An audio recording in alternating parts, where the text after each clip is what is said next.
Good afternoon. Welcome to the Glendale Water and Power Commission meeting. Today is October 3rd, 2011. Can we please have roll call? Commissioner Jamian? Present. Commissioner Armenian? Commissioner Dentler? Present. Commissioner Yao? Present. President Chan? Present. Item 2, approval of the September 19th, 2011 meeting minutes. Madam President, I have a motion. Please.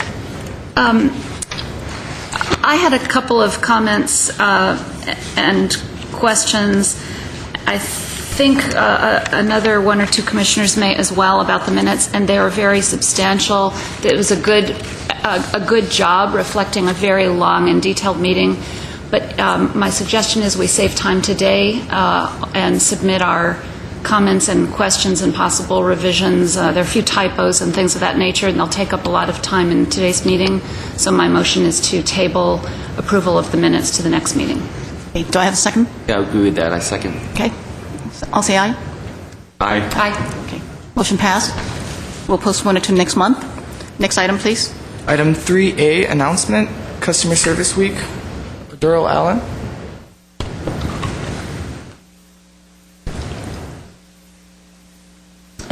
Good afternoon, Commissioners, Madam President. My name is Adurl Allen, and I'm the Customer Services Call Center Supervisor. I'm here to announce we will be celebrating Customer Service Week from Monday, October 17th through Thursday, October 20th.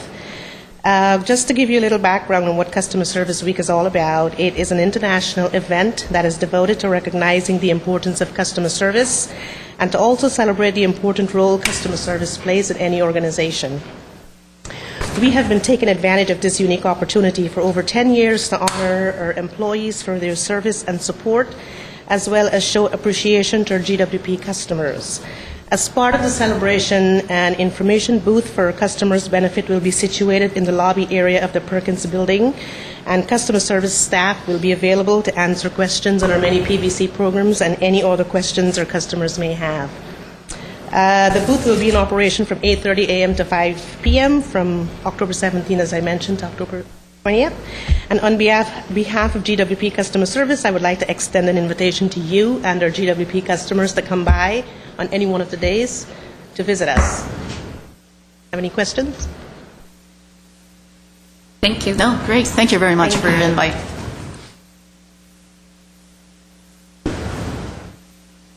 Item 4A, Greener Glendale Plan for Municipal Operations. Glenn Steiger, Cassandra Pruitt. I'd like to introduce Cassandra Pruitt. Cassandra? Good afternoon, Chair Chan and Commissioners. Last week, we presented to you the Greener Glendale Plan for Municipal Operations, and you requested additional information, which we've provided in the report. We're also going to present to you some comments that we received from Planning Commission. So in the first exhibit, which is a chart, we provided what you asked for, which was funding, cost, and project status information. The left-hand side of the chart is an exact duplicate of what's in the plan currently, and we've added some columns to the right with the additional information. The column in the middle is the status of the project as of last week. The column to the right of that indicates the funding source or the funding status. The column to the right of that indicates whether the project is mandatory or voluntary. The next column indicates the cost per ton of greenhouse gas emission reduced. And although this is one way to prioritize projects, the table itself is actually already organized by priority, and that the Phase 1 projects, and the phases indicated in the column all the way to the left, the Phase 1 projects are projects that are already completed, in progress, or have already been budgeted for and are planned. So those are considered higher priority because there's less overhead involved with doing those. They're just continuing existing efforts. And Phase 2 and 3 are potential projects that would require funding, although Phase 2 is considered to require less funding and effort than the projects listed in Phase 3. The column all the way to the right indicates the cost of the project when we could get that information, and also notes about any calculations. In addition, we've attached a sheet that summarizes the comments we received from the Planning Commission, and they basically asked us to add additional programs to the Greener Glendale Plan. And if you have any questions, I'll be happy to answer them. Madam Chair. Oh, thank you, Cassandra, for this updated presentation. You mentioned the Planning Commission made some suggestions to the project list. Were there other suggestions by the Planning Commission? Some of them were fairly minor. For example, there was a chart in the plan where the color representation could have been improved. There was a suggestion on that. One of the commissioners asked for us to include a definition of locally grown. And I believe everything else are suggestions for additions, added programs. So there wasn't a change to modify the goal or the stretch goal or even aspirational goals? Everything is still the same? They indicated that they felt certain things were a priority and they thought that should be emphasized more. One commissioner talked about low-impact development, that was really important. Another commissioner talked about electric vehicle infrastructure and LED lights in the city, and he felt that was really important. But beyond that, no. So it sounds like you pretty much have the okay from the Planning Commission to submit this to the City Council. And I think I'm also willing to proceed with this as well. I think it's a pretty good job with the plan, and I think it is something that the city needs, and I'm willing to move forward with this if other commissions are willing to move forward with it. Thank you. Any other comments, questions? I'll comment. I thought it was excellent. I really enjoyed reading it. And it's very readable. It's very informative. It addresses the comments that Commissioner Yao made last time. And I thought it was a very detailed, readable, and will be a really, really useful document as a usable document in years to come. So hopefully it's not just going to gather dust on the shelf or sit in the new electronic computer information system, because it's a really good roadmap that'll be a point of reference for the future. I had one, now I can't find what I was going to ask you about, but one of my one little question was on the LED light install. It said on your in one place in the document, which is page 6 of 92, it says installed LED lights in all our city's traffic signals in 2000, but then I thought in a later place in the document that existed as a priority 2 project to be done in the future. So the city did install LED traffic signals, which is different than the LED street lights. Oh, street lights, meaning the street lamp system. Right, there's the street lights that illumination. illuminate the street, and then the traffic signals that indicate go, stop, on. So we have a long ways to go in LED light, street lamp installation, street light installation. Yes. Okay. Thank you. Otherwise, I would agree with Commissioner Yao that this is a good document to recommend that City Council consider. And I really appreciate the extra staff work that obviously went into it. I just wanted to concur and express my appreciation for the responsiveness in terms of providing the clarification. I think the information that's been provided at least gives the City Council, when they get to the steps of making decisions and investments, some a little bit more perspective on what those costs will be. In addition, I read through the entire report this weekend, and I wanted to say something publicly, and that is, I know we're living in very difficult economic times, and every dollar we spend as a city has to be scrutinized very carefully. So for that purpose, I appreciate the information that's been provided, but I also think it's important that as leaders in the city, whether it be from GWP management on down to staff level or city council and elected leaders, that we have to keep an eye on toward the future as well, to make sure that we don't become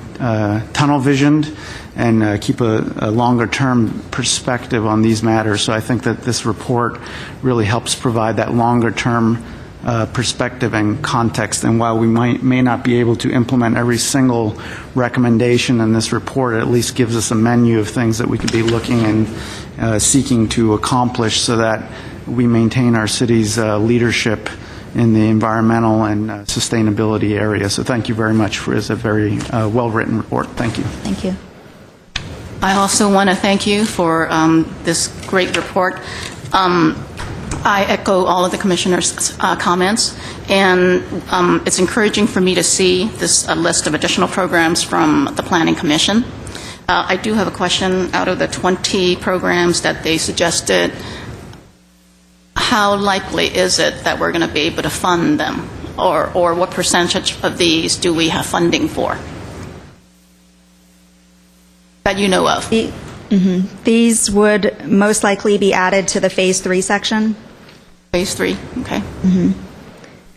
Some of the items they indicated are things that we're already working on. For example, the low-impact development ordinance, one of the commissioners stressed how important that was. In the document, it talks about low-impact development and our plans for that. So some of these items kind of fit into existing efforts, but for the most part, they would be unfunded in Phase 3. You know, pursue grant funding or find some other way to fund them. Okay. Well, thank you very much for the answers. And yeah, these are great programs. I support your work in this plan as well. So do we need a motion, right? Yes, you have before you a motion for approval. Okay. Do I have a motion? The written motion? It's a motion recommending City Council adoption of the Greener Glendale Plan for Municipal Operations. Right. So I need a- moved. so- Yeah. Okay. So moved. Second? Do I have a second? Second. Okay, I'll say aye. Comments? You do. Comments first or Comment. This is yeah, I think- do we have 4A. public right? Comment? We do. Oh, I see. Okay. Right. Okay, we do have one public speaker. Mr. Herbert Milano, please.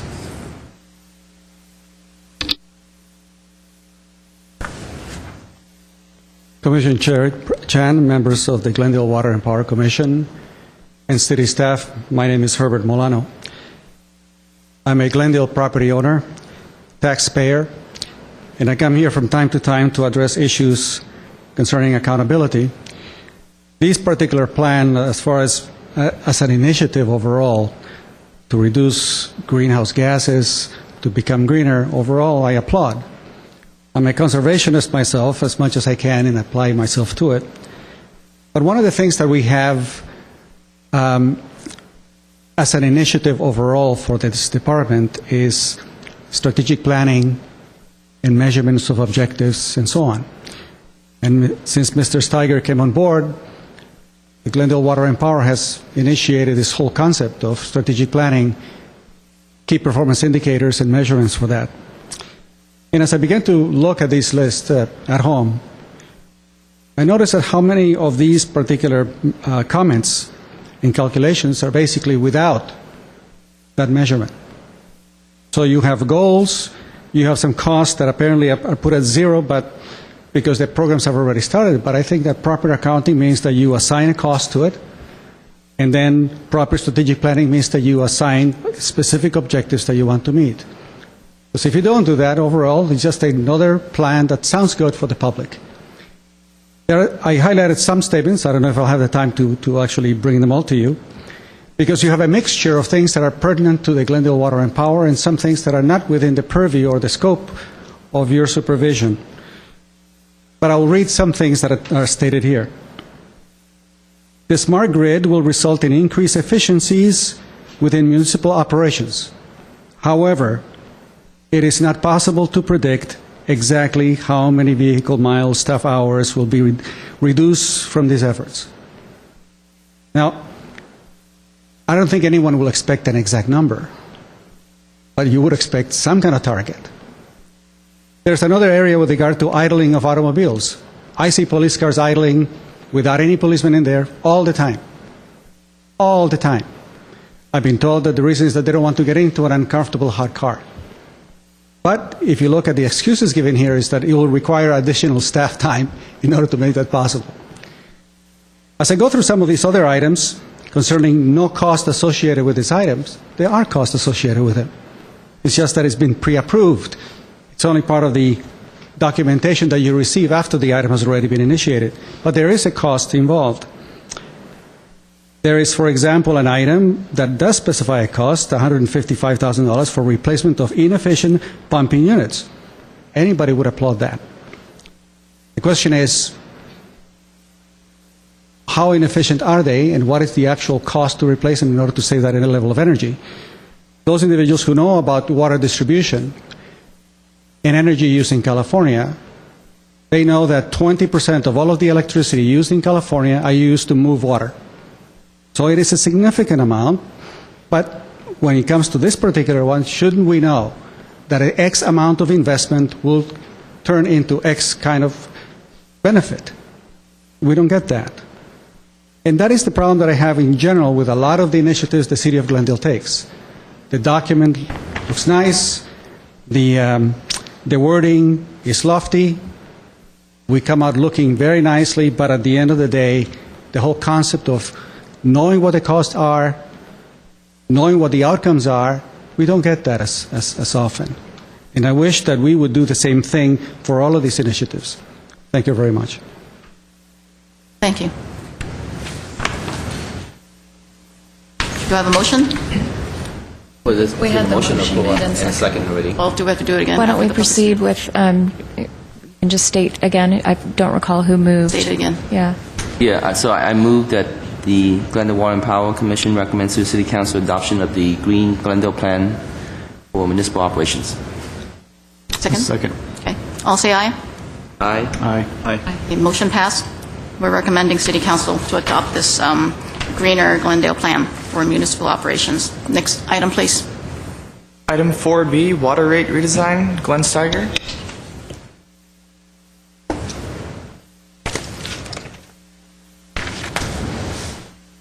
At the last commission meeting, we reviewed the water rate redesign and revenue increase requirements and recommendations that staff had made at the joint council commission workshop that was held to discuss all of these issues. And it was decided that at this particular meeting, we would go into significant detail on the various recommendations and options available regarding revenue increase, rate redesign, impact on customers, and financial stability over time. So today, we are prepared to go to do the modeling in front of you so that you can ask questions, we can move the model around in real time, you can see how the impacts change depending upon what we do.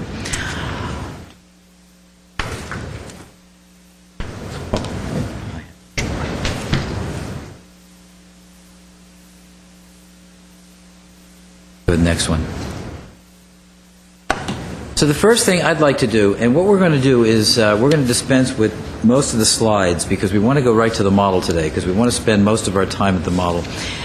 If need be, we can come back to the slides, but most of what you see, you've already seen. This is really just reference material should we need it. But what I want to emphasize right up front is something that we need to bring to your attention and review. And that is the basic structure of our current rate. And it's really a three-part structure. And this has nothing to do with the tiers. This has to do with how the rate is actually applied each month. Each month, every customer's bill is divided into three sections. This happens to be, say, a typical bill. A customer charge, which is fixed, regardless of how much water is used. A commodity charge, which essentially represents the rest of the fixed costs associated with operating and and construction in the utility, and then a variable rate piece. And the variable rate reflects the cost of water, primarily met water, but also the cost of pumping and certain other treatment costs associated with the actual production of water. So you have three pieces, and the first two, the customer charge and the commodity charge, are fixed. And the third one is an adjustable rate, which varies essentially on a 6-month basis. The adjustable rate charge is generally a pass-through. Twice a year, City Council can adjust the rates based on any increases or decreases, and we've had decreases in that charge that we see, and primarily it's due to met water increases, but sometimes the cost of power has something to do with it. And so that's an adjustable piece and is a pass-through. Now, I bring this to your attention because at our last meeting and also in the workshop, the recommendations that were shown to you, the percentage revenue increase included all three pieces. So, for example, if we recommended a 5% increase, that included all of that. Well, in looking at that, we decided to break it down for this meeting so that you get a better idea of how the various pieces actually interact. So you're going to see the model now address this from the standpoint of keeping the first two pieces, the first two fixed parts, constant, and then the variable taken out, as we've always done, as a pass-through. And so that does have an impact on the base rate. So essentially those first two represent the base rate. And that's what the part that we're actually talking about increasing from a revenue increase standpoint. So I just want to make sure that we're all understanding of what that is. Quick question. Yes. I was writing, so I lost you a little on the commodity charge. That's a fixed charge for what again? I'm sorry. Essentially, that's operating costs and the cost of new construction. Okay, thanks. Just to clarify, I mean, that's kind of misleading. Commodity charge usually means water as a commodity or electricity. So we're talking about construction costs. Shouldn't that be in the adjustable rate charge? No. Adjustable can only be the cost, anything associated with the cost of water itself. So anything in terms of other operating costs, salaries, contractors, anything else that we do is put in the commodity charge, or you could call it the fixed charge, and that relates directly to what it costs to operate the utility on a month-to-month basis. And does City Council set the fixed charges?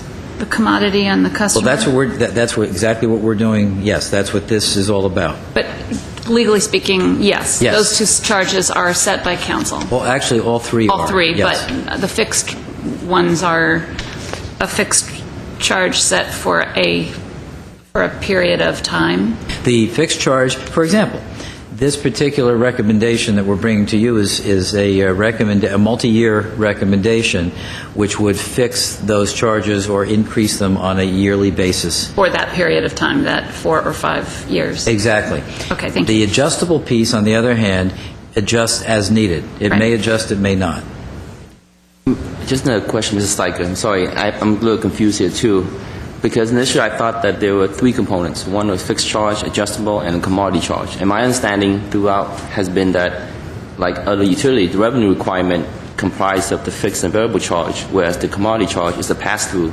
And so my understanding has been that the commodity is the water component of it or the electricity, and so that becomes a pass-through, whatever met charges or whatever we get out from our well, that becomes the commodity charge. But the adjustable and the fixed charge are the ones that changes, and then the percent allocation is what the utility is recommending, that the fixed charge could be 30% and the variable charge would be 70% that gets collected as people use water.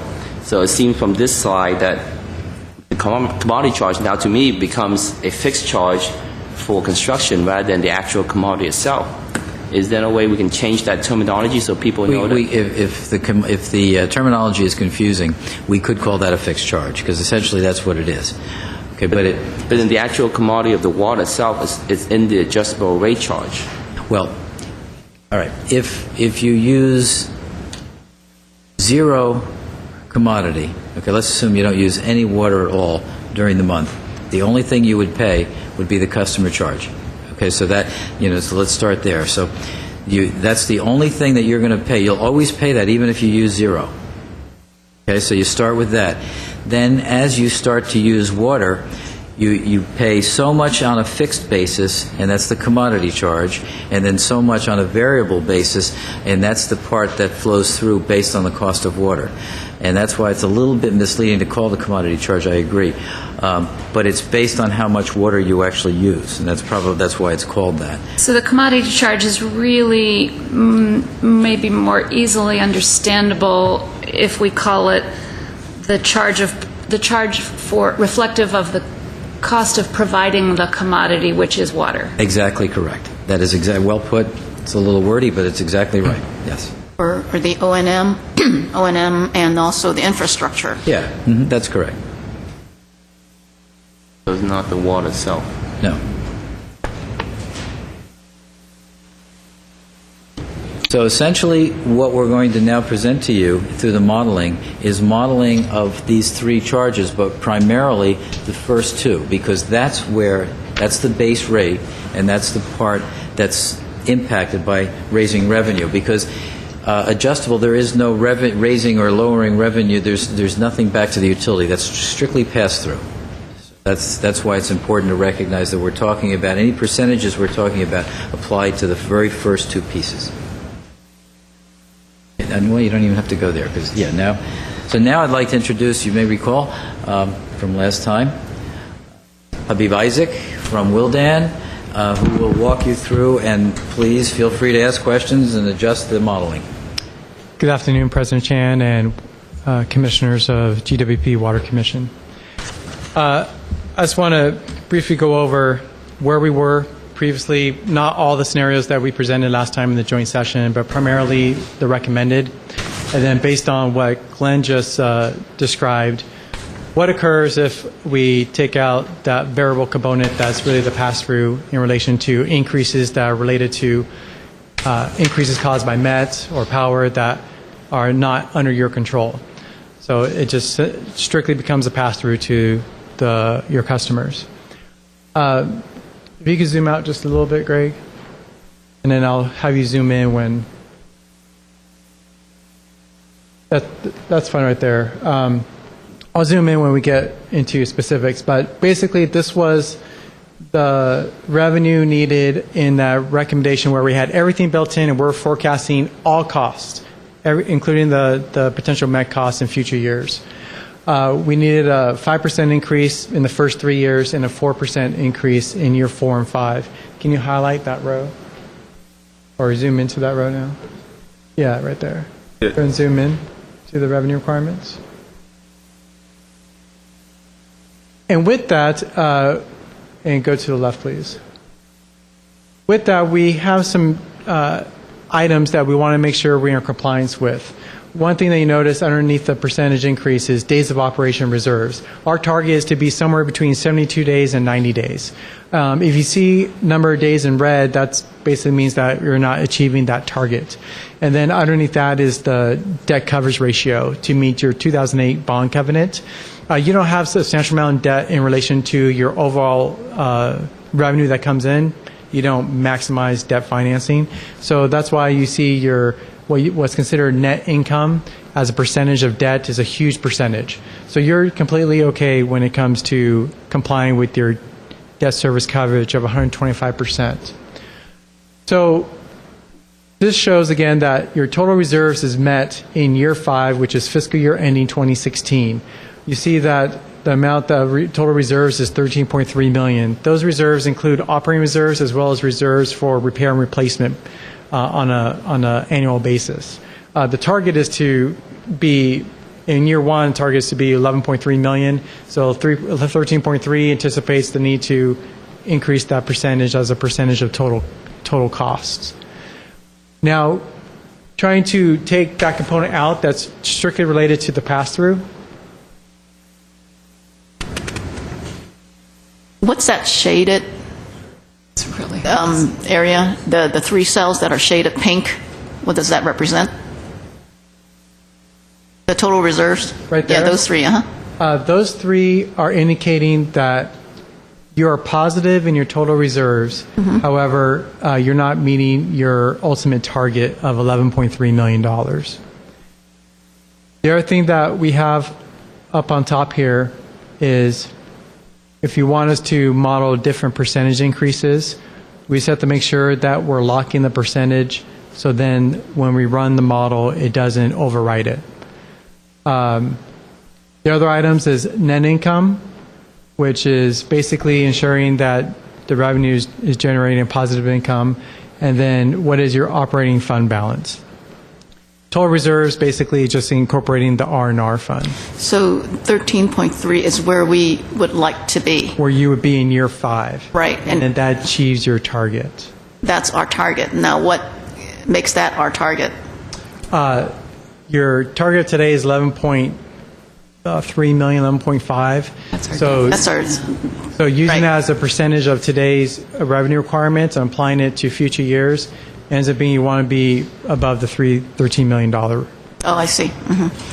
The amount we need to just go back into the black. That's correct. Okay, thanks. And to ensure that you have somewhere between 72 and 90 days of operating reserves and that you have sufficient R&R fund to account for any unexpected capital improvements that may come online in that particular year. So this basically, essentially, in year 5, this is a very healthy enterprise.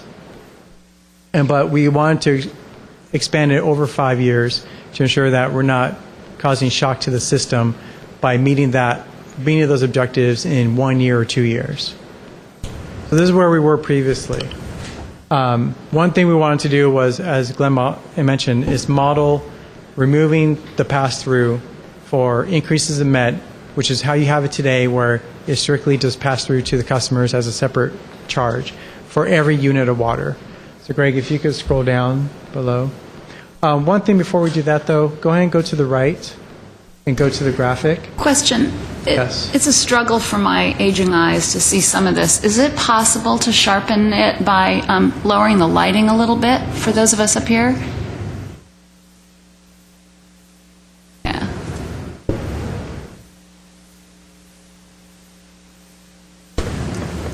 So looking at this more visually as opposed to with numbers, this again, the bars actually identify your total expenditures, and the different colors breaks it out by different expenditure types.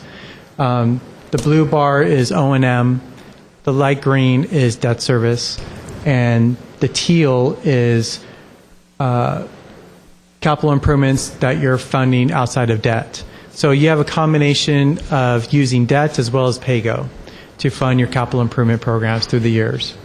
And then the little dots below the $10 million is where you want, is the target for your total reserves. And it shows that there's a trend line that is somewhat orange that barely goes over that actually represent that 13.3 million in that fiscal year 2016. And then the blue trend line represents, the blue trend line represents total reserves, so 13.3. The orange one represents operating reserves. Okay, go ahead and go to excluding the pass-through down below. And scroll back up, please. Now, if we keep it how it is today, where we exclude the costs associated with increases for MET and related power and production to get that MET water to your customers, using the same revenue increases, you will see, if you highlight fiscal year 2014, you'll see that in 2014, and all the way down, please, you're actually meeting that total operating reserves. Actually, you're exceeding it by a couple million, at $15 million, which means excluding that component that's strictly related to the cost associated with MET, this would now no longer be the recommendation, because knowing that that's a separate line item in customers' bills, we would want to adjust this to account for the costs that we're now currently modeling outside of MET pass-through. If we do that, which, go to that scenario, please. What percentage of the water did you assume that we're getting from the Met to run these scenarios? At a macro level, you're basically generating around 40% from your groundwater and 60% you're purchasing from Met. Okay, so that's how you... Yes, And just to clarify, and what you're saying is that if we were actually charging the full amount of what Met charges back to our customers, this is the scenario we would see? The one I just had up. Yeah. Yeah, he just switched right now. But yes, if we were going to model all costs, and the only thing that would then go through the pass-through, you still have that flexibility to use it, would just be if there's an increase by Met and the cost of producing that water plus power, that was above and beyond what we forecasted. So we were forecasting all costs. We assumed 8% increases for Met for the first couple years, and then we then kept that flat for future years, because if you continue to compound those costs, there comes a point in time where it becomes cost prohibitive to actually continue to purchase water from Met, where you start looking at your own resources or making new water resources available to yourself that may cost $1,600 per acre feet instead of $1,800 per acre feet. We keep compounding it. So that's why we also assume a flat amount in future years. So does that answer your question? Thank you. So we exclude just the increases, which means what we're modeling for Met today is just the current rate of $744 per acre foot. This would be more palatable of what we would recommend for increases that would be on the Prop 218 notice. It would go down from a 5% to 3% increases across the board for the 4 years that were going to be recommended as part of the Prop 218 notice. If we do a 3% increase for the 4 years and then a 4% increase in year 5, again, that's fiscal year ending 2016, you would then reach your $11.5 million threshold. The items in red in that pink again is just that you're positive, but yet you're still not meeting that target. And then it shows that your operating reserves in 2016 is at 90 days. If you end up having revenues above and beyond the 90 days, then those surplus funds go into your R&R fund that would then fund capital improvements that come online for that particular year. Yes. Can you take a quick question about the assumptions concerning the reserves as it progresses through the years? Yes. Then one important assumption for us to bring to make sure we all understand, I think, is this model assumes that we don't use any of our reserves. In other words, it just assumes an accumulative a steady build up towards our desired goal, but it doesn't provide for the fact that we could have some disaster or need to dip into our reserves in the first 4 years. That's a very good question. Let me just provide a little bit more description on that. When we're looking at the R&R fund of how much to put into that fund, we have a financial threshold of what should be the minimum balance in the R&R fund. Looking over the 5 years of CIP plans, it looks like outside of what's funded by debt, it averages around $2.5 million, $3 million.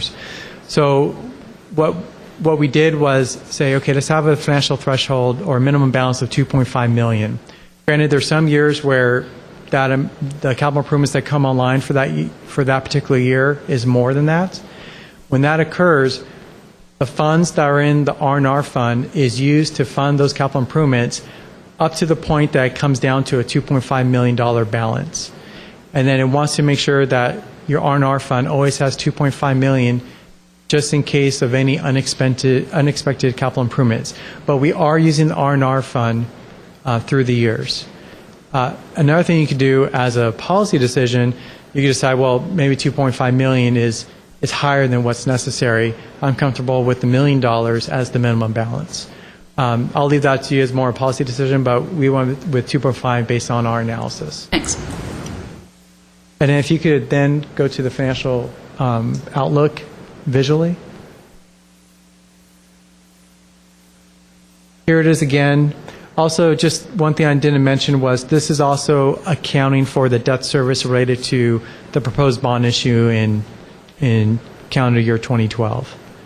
And you have not turned off the pass-through feature on this, right? It's zero. It's not zero. included because it's zero Okay. on there. So the pass-through is now removed, which means costs above and beyond the current cost of meds would then just be added to that line item that customers already see if it needs to be utilized.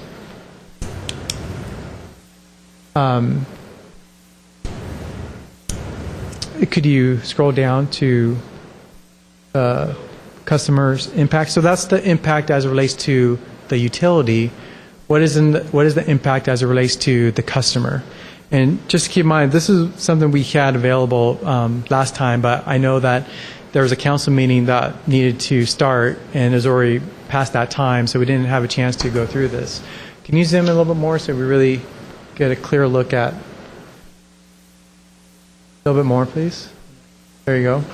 What we tried to do here, can you get the lights? Was look at, this is single-family properties, single-family accounts, and what we're doing is actually looking at 3 different customers with different usage amounts. We're going from the low end, which is 11 water units, which in HCF, which is 100 cubic feet, and then the medium user, which is 19, which actually is the average user of Glendale Water and Power for single family. That's the average user for your service area. And then we also look at the high user. So we just picked a very significant amount of water units, 65. Looking at the low end, their increase, going from the existing to proposed, it does increase. The reason why, though, is because we're trying to make sure that the percentage of fixed cost compared to variable cost has a split of 30-70. Today, that split isn't 30-70, it's more around 15 to 18% fixed. So we want to move more to best management practices from the CUWCC of looking towards a 30-70 split. So going to a 30% fixed charge increases, which is the blue color, a charge from $15 to $23. Granted, you would see that their usage for the variable cost, which is in red, goes down, but because they don't have a lot of water units to control, their cost slightly goes up. When you go into the average user, again, the fixed charge stays constant, so it's still $23. Their rate will go down slightly, barely. I mean, it's basically no change, but primarily because we have 5 tiers, and the lower tiers, which tier 1, tier 2, tier 3, which is majority of 19 HCF. Again, tier 1 and 2 makes up 12 of the 19. So they're only getting charged for 6 units at the tier 3 rate, which is approximately $2.50 to $3. So because they get the advantage of lower rates at the lower tiers, and they cover all their usage with just going to tier 3, they're not getting hit hard with the higher rates that are in tier 4 and tier 5 to encourage conservation. Now, as we go into the higher the higher user, again, 6,500 cubic feet, that's a significant amount of usage. Just to give you an example, again, 19 is the average. For me, I have a family of 4, I have 2 dogs, and I have a pool, and my average usage is 21 HCF. Even double that amount, one thing we told you in the previous discussion at the last meeting was we showed you a break point of at what point does our rate design now start charging more compared to your existing rate design. And that break point, again, assuming the 5% increases, was 45 HCF. I didn't do the breakpoint for now this reduction because it's still under discussion, but I would anticipate that would be even a higher threshold or breakpoint. But looking at a high user of 65 HCF, they are getting hit into the Tier 4 and Tier 5, but in relation to their totally monthly cost, their charge is increasing by $24, which is roughly 10 to 12% increase of the totally monthly cost. Question, maybe Mr. Steiger or Mr. Kavunas can answer this. Can we get a sense of what percentage of the customer base is in each of these three different segments, the low, medium, and high? Yeah. Yeah, that's no problem. I could analyze that and provide that to you, even come up with the breakpoint and show you who's on the left side of that equation, which means gets advantage of lower rates, and who's on the right side, higher rates. Or I can even show you what percentage of accounts fall into each of the tiers. Can you roughly outline it right now? Like what percentage of the customers currently, under current usage patterns, are in the medium or low areas? Pull up the PowerPoint. I guess while he's doing that, where I'm leading with this question is there's some assumptions I think built in here that a certain percentage of customers will fall into the high segment and therefore be paying a larger bulk of the increase. But if we only have a very small percentage of customers that reach those levels of usage, then really it's back down to the middle and low segments. Correct. I don't have the exact percentage, but I could go back to a slide we presented last time and probably give a little bit more description for that particular graphic. Can you scroll through and keep going?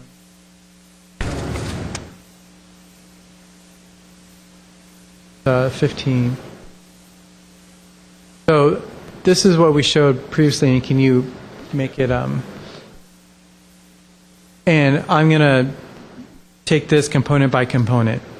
The x-axis is water usage in HCF, and the y-axis is the number of accounts that are affected. The blue bars are usage in winter, and the red bars are usage in summer. Now, let's just take one at a time. If we just look at winter usage, you're going to see that a significant percentage, and looking at this, probably roughly 80, 90% of all the blue bars are to the left of that 45 units, which makes sense because with single-family homes, you're going to see a spike in the summer when now they use more water for irrigation and other items like that. The red is what you probably want to focus on of, okay, in the high season, who's going to be affected the most? And even that situation, majority of the accounts are on the left side of the usage of the break point of being charged less compared to over. On the right side of that yellow line and focusing on the red color, those are the number of accounts based on the usage. So you take the summation of all those accounts in those use brackets to come up with total accounts. And again, I don't have that percentage, but visually you'll see that that percentage is not the majority. And it's probably, I would say, roughly in the summer, 25 to 30%.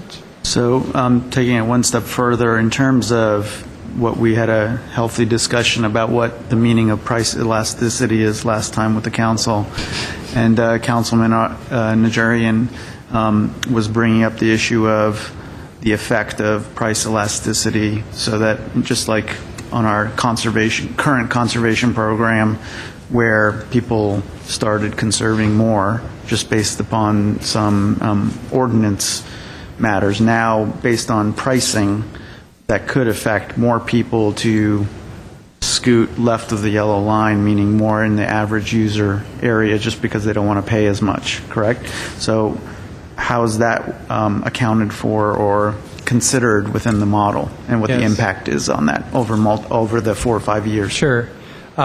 We did account for price elasticity, particularly because we are changing the rate design, and also knowing the fact that today the GWP has removed their mandatory conservation phasing.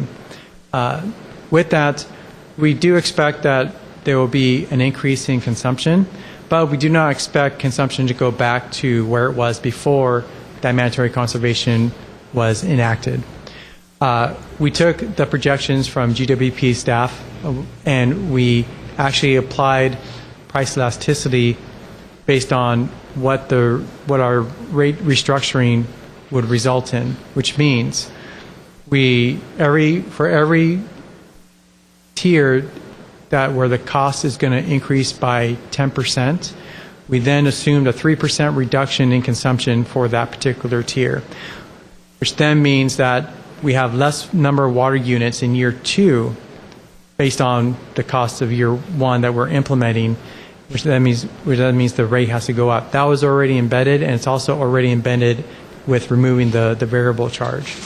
And then in year 3, we do the same thing. However, after year 3, once we get to year 4, we assume that price elasticity isn't really going to have effect anymore, because after a few years of being comfortable with the new rate design, their new rates, people start going back to what their habits, or they start trending to smooth out their changes in behavior. Plateaus, basically. I know you had your hand up before. My question follows up on Mr. Armenian's. I'm a pretty good reader of graphs, and I must be missing something because I don't understand how this graph addresses his question, which is a really key question that the council is going to need answered, and I thought that we on the commission were going to have better data today. So maybe I'm missing something. That graph doesn't help me with his question, which was a question on a lot of our minds last meeting, which is what percentage of Glendale's population of residential customers falls to the left and the right of the yellow line.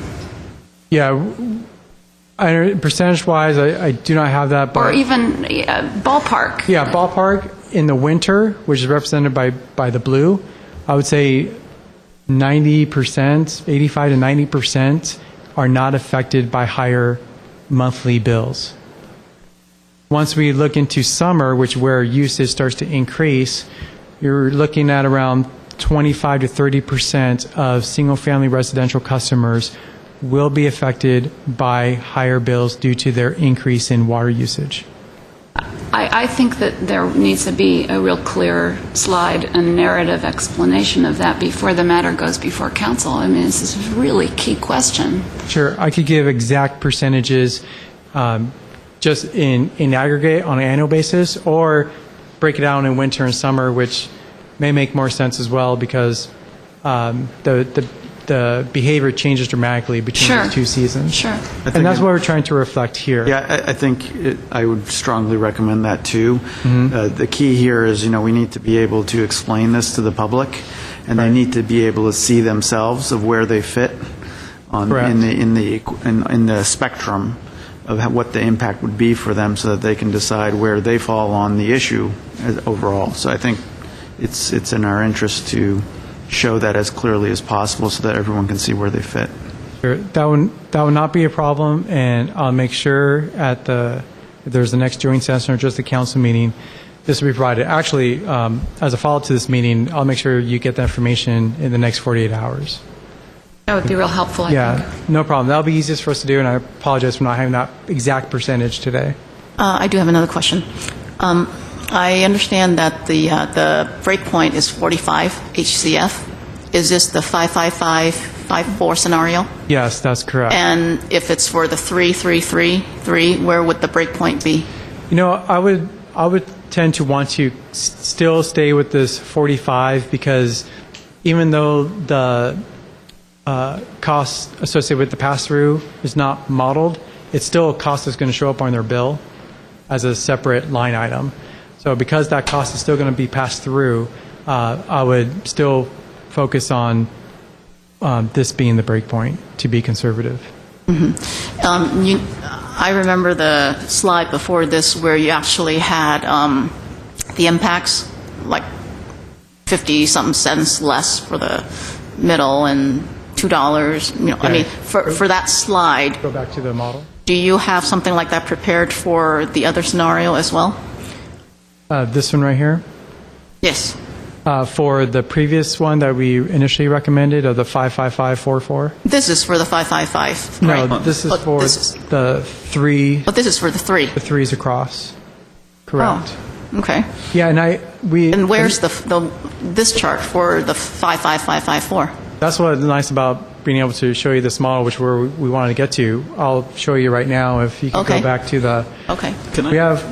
We are able to save scenarios, and then they load up into this pull down menu.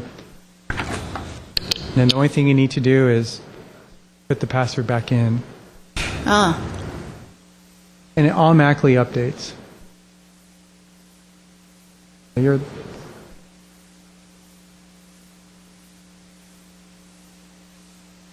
And go to the right. So this is the 5% for the 3 years and then 4% for the next 2 years. And we can also show you different customer classes. 1 second. Yes. I don't see a change or the difference. the numbers didn't change, but the bars changed. Yeah. The numbers for the low, medium, and the high, the difference between the existing and proposed, those numbers didn't change. The black bar. Yeah, the black bars, the numbers in the black cells didn't change. Oh, So if you calculate the difference, a little bit different. yeah, it should be 20 cents in like the middle. First one is about 2.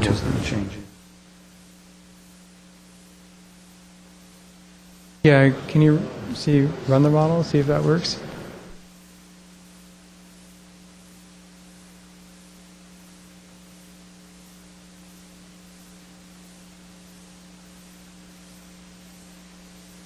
Yeah, actually, all that.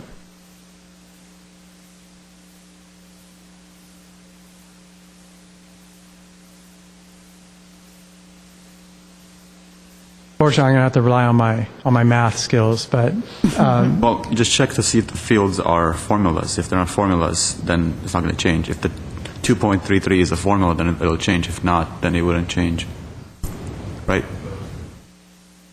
Bill data. Like a fixed number. can you just hit enter from there? Change it.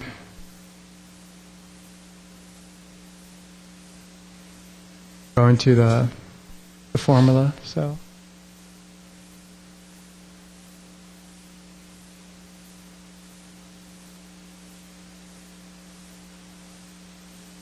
Oh, there we go. Here it is. Yeah. So we just have to go in and let it automate. It doesn't automatically calculate. Apologize for that. That one didn't, yeah. It needs it too. Okay.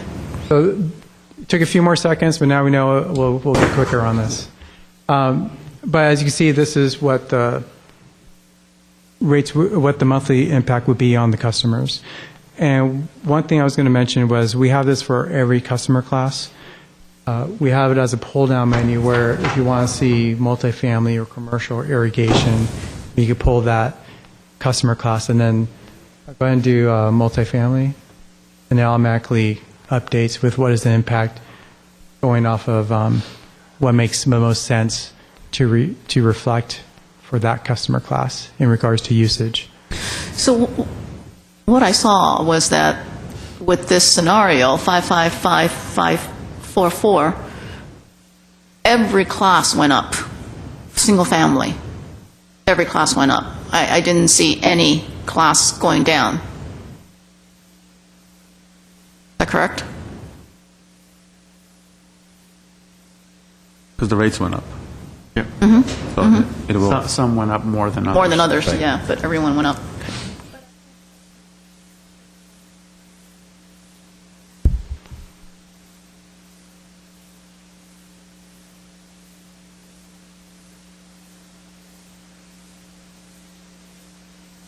Let me Yeah. explain. If you, Because on. yeah. In today's, the structure itself, if you go to the 5-tier structure and apply it to today's rates will go down for the lower tiers. That, in other words, without an increase, if you just go to the 5 tiers, the lower they actually do go down based on today's rates. But we're not talking about today's rates. We're talking about an increase, applying an increase to it. So Yeah, everyone gets an increase, it's just a matter of what Some have more than level? others. Right. Yeah, I apologize. I might have misspoken in that illustration of on the previous slide. Can you go to the PowerPoint? This is what are the effects of rate redesign. And then our model shows what are the effects with the rate redesign plus revenue increases, whether it be 5% or 3% or 2% or 0. So looking at just what are the effects of redesigning these rates, this is what would occur where anyone using less than 45 units of 45 HCF, their monthly costs will go down. And those using more than 45 HCF, those costs would go up.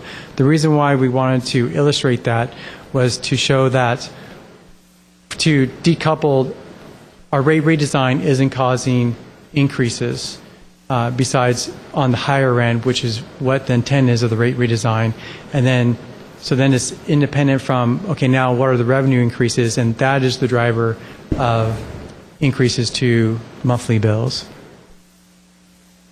Can you go back to the single, you were about to show us the multifamily. I'd still like to see that one. Sure.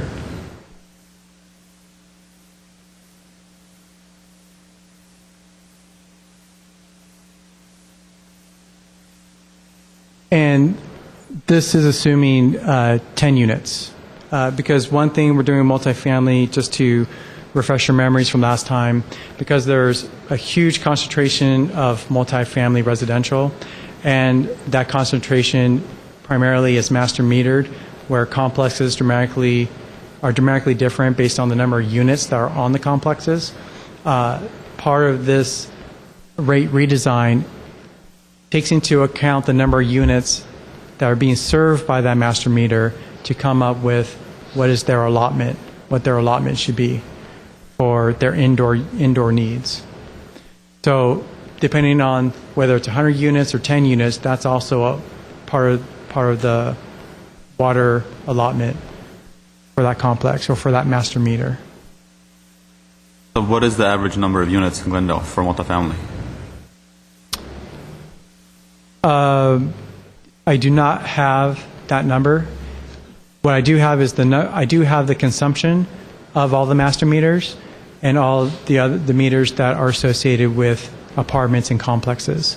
So based on that, I could show you what is the appropriate amount, what's the appropriate rate that should be applied to recover the costs associated with multifamily properties.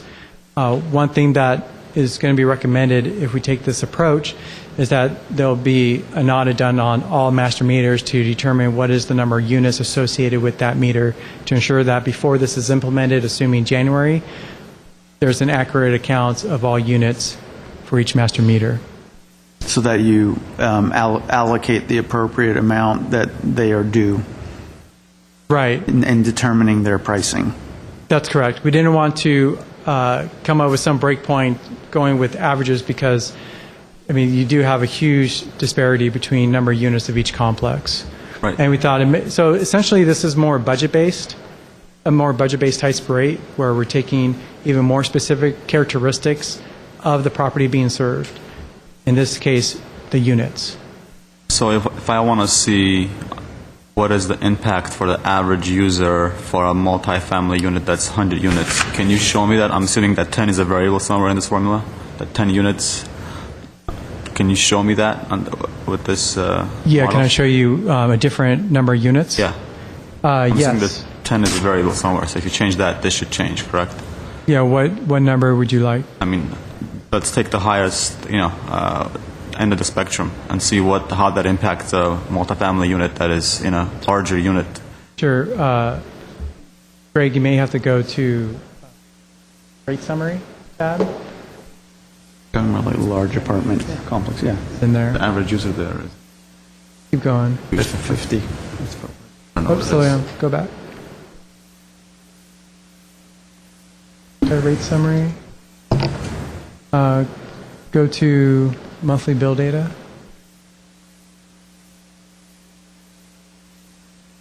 And then right there, sorry, that was 3 news. Go and put, would you like 25, 50? Pick 50.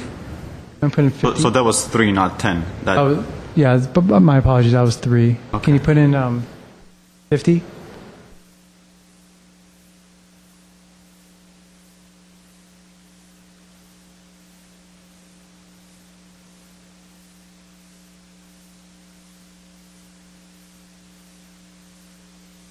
And then go back to guide.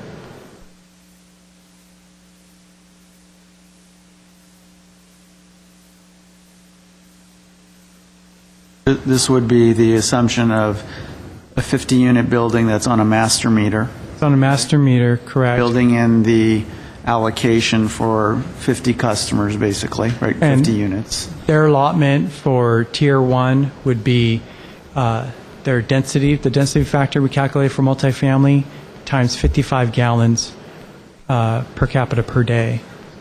So that'll be their total allotment for Tier 1. Tier 2 would be double that. And then Tier 3 would be for anything in excess, including if that particular meter also serves the common area.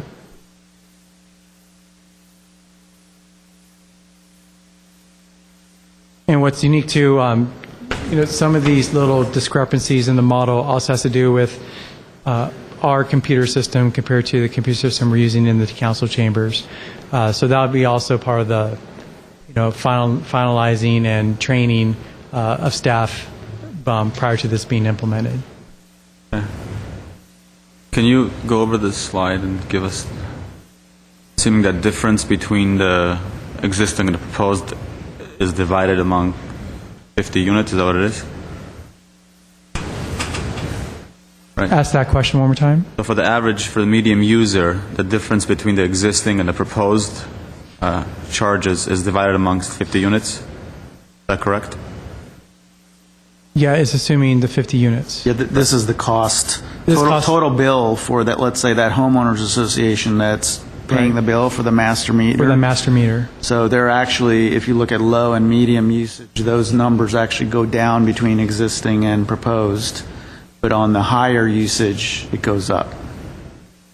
Right. Based And on this, correct? That's correct. And most likely the higher usage is going to be due to irrigable area that they're serving unless they're just have been very inefficient. Or So leaks everywhere. This actually shows, even with the 3% increases, this also shows why multifamily should be broken out as their own customer class. That warrants that.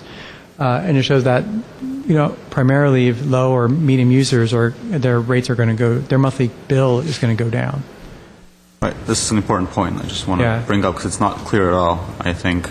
So for the low and the medium users, their new bill for multifamily purposes in larger complexes, their bill would actually go down slightly. That's correct. So they're not being lumped in with single-family homes and then potentially being charged the same amount. Well, to be clear, because I used to be the chairman of an association that Sure. ran a 50-unit building, that's why I picked that number. It's Verdugo Towers on the corner of Brandon Stocker. And so that difference in price doesn't necessarily come back into the pockets of the homeowners. It would be the association's decision what to do, because in the first two cases, they would be essentially paying less, right? That's compared correct. to what they're paying, and then the association can decide how they set their rates, their internal association dues and rates that cover these costs for a master meter. Yes, that's correct. But in the case of individually metered complexes, then it reverts back to, it's still multifamily, but they'd be seeing costs on an individual basis. Yeah, like maybe in previous years, condo conversions where apartments turn into condos and it's still master meter, but now they all have individual parcel numbers and accounts. Then their unit would be one, and they would reflect a lower cost. And how are you accounting for a 1 versus a 1? So there would be a difference in terms of a 1 as an apartment or a condo versus a 1 as a single-family account. Well, single family is its own customer class. Right. So condominiums and condo conversions are lumped into multifamily, and then they'll be part of the So you just have to audit. pick a number. Yes. I think the signal that the commissioners are trying to send staff, and I know you're just a consultant, really the staff should direct the consultant on the type of slides and presentations and models to be shown to the community that would be the most illuminating for the city council to see. And I think this is a good place to kind of get a little bit of a dry run of what it's going to be like, the kinds of questions. I mean, we're a lot more polite than some of the city council questions because they answer to the electorate, and we're at a remove from that. So I think this is softball questions to some extent, compared to what is likely and frankly should be fielded to staff at the council level and in the media. I would strongly urge you to create slides and really clear presentations that address the kinds of questions that we're asking very politely.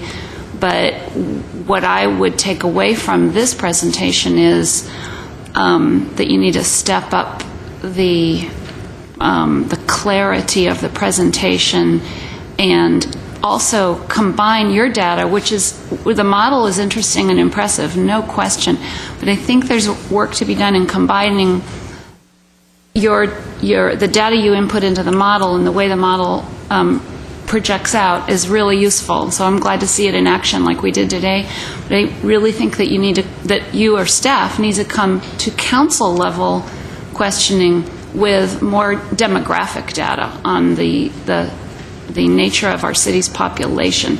So there shouldn't be any hesitance about, what percentage of people are in master metered buildings, how many are condos versus. These things should be, I think, accessible by staff from whatever the relevant departments are, housing, development, et cetera. Surely people on staff in different departments can pool the knowledge to be able to address what I think is likely to be community concern about how's my building going to be affected. And council understandably is going to ask those questions. That's my 2 cents. I would also add that I think while the model is great, time may be limited when it comes to council, and so they may not have the time to sit here and allow to go through all the models. So I think if we could take the demographic data, cross-reference it with these specific model examples, and that way take them through it more quickly. Then if they have time and they really want to dive into the model itself, then you can do it live. But I think that would really provide clarity of how people are affected. Sure. Just so you're aware, we also have the parcel data for GWP, and just in regards to residential, there's around 20,000 units that are related to multifamily, but then correlating that to how many of those units are to this master meter, that master meter, the other one, that's where it's necessary to do the audit to ensure that it's accurate on an account-by-account basis. But we do know the number of total units that are multifamily compared to total units that are single-family homes. And I can provide that. And then this could be more of, okay, let's see 10 units, 20 units, 50, 150 units. I realize there is an infinite number of scenarios. That's the hard part. That's correct. So you just have to show the full spectrum, really. Mm-hmm. And I think the most efficient way, and then you still will get questions as far as, what about this and that. But if you can at least show the full spectrum, people will get a better idea of where they stand. Going back to this, when we changed the number of units from 3 to 50, we assume that bill is for the total unit. That means that the earlier numbers we were seeing for 3 units, that was also the total bill. It wasn't. Yes. That difference was not for an individual user. No, correct? it was the total bill. Okay, That's that was correct. not clear as well. I just thought about that. Okay. since you have the model up, and I'm not sure what the latest straw poll is on the rate increase recommendation. So since you have the model up, could you show us some examples on what the rates will be with the new rate redesign if there's no rate increase? If potentially what the existing rate is versus what the new rate design is without any rate increase? Can you show us that scenario? Sure. Go ahead and go to the right. And then click on reset. Okay, so this is assuming no revenue increases. All the revenue increase percentages are 0. Go to the left. Don't worry about. Go ahead. Just wanted to see the variables. Okay. You'll see row 8, proposed revenue increase. It's zeros across the board. Okay. So this will show you what are the rates, the rate design compared to the existing. Can you go to? This is with the new rate structure. This is just the Right. new rate structure. Okay, correct. Can but you go 0 increase. Okay. to variable charge, I think? Or it was monthly bill. That one? I think it was the monthly bill. Okay, here we go. On the left-hand side, you see existing rates. That's the customer charge versus the fixed charge. But then underneath that, you see commodity charge. It's to the left. Row 18 and 19. Right? Yeah, right there. And then the water adjustment charge. So the water adjustment charge is to every single unit of water. So the tier 1 rate is the 84 cents plus the $1.23. And then the tier 2 rate is the $1.80 plus the $1.23. Comparing that to the single family homes, go ahead and scroll down a little bit.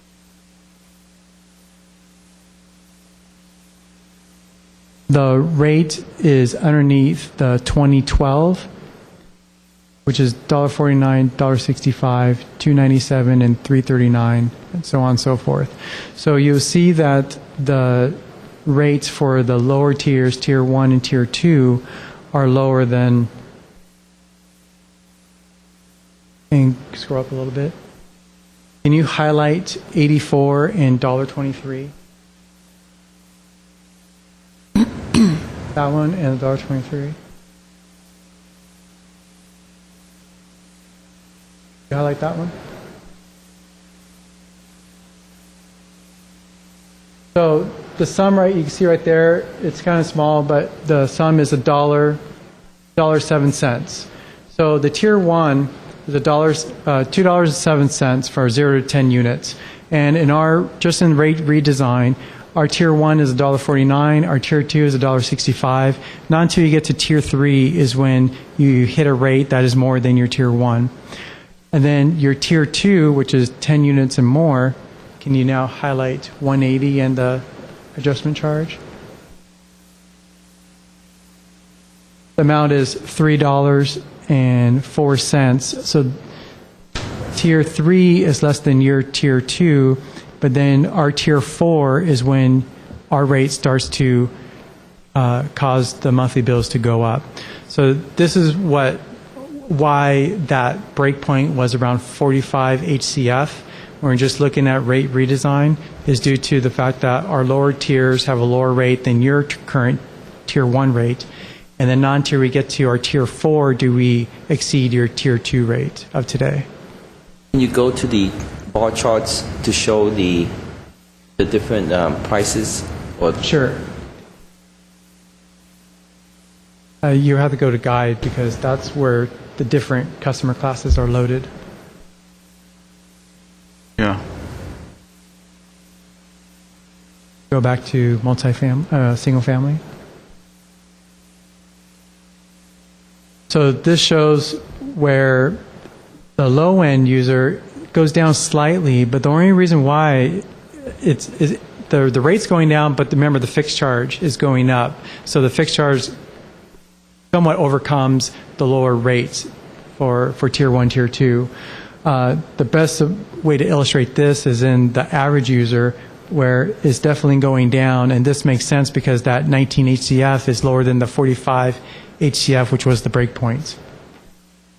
And then the 65 should go up as it is because it's on the right side of that 45 HCF break point.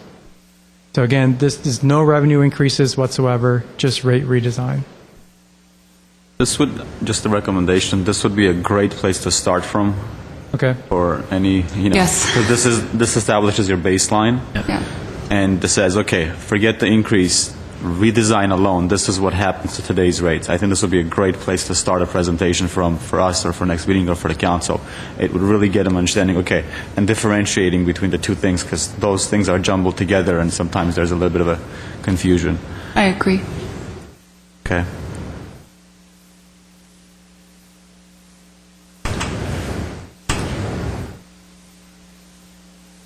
That's fine.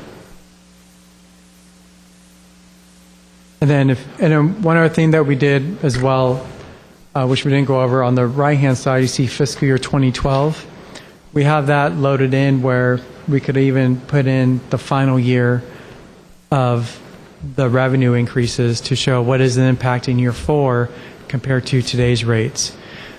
However, that's somewhat a little bit of misinformation because then you're assuming that today's rates never increase. Yeah, it's a lot of assumptions. Yeah, where most likely that would not be the case to continue to run your operations. You also see the graph above where the reserve line is just shooting down, which is obviously a financial no-no. So Right, there. unsustainable, correct. Unsustainable. So, but it's a great place to start to show that the redesign is actually, Benefit to your customers. And, to build from that, I know one of the scenarios, the scenario staff is recommending is 5554.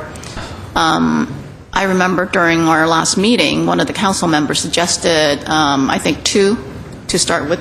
Daryl? Yes, get that. so you might want to build that scenario as well. I have that already. Okay, great. Yeah, with all the graphics available, all the charts, bar charts, and also the total reserve charts available, that would be another scenario. And today, earlier, you mentioned 3. So if that is what you would like to recommend, then also make sure you have that set as well when you present to council. Now, fumbling around like that is kind of difficult.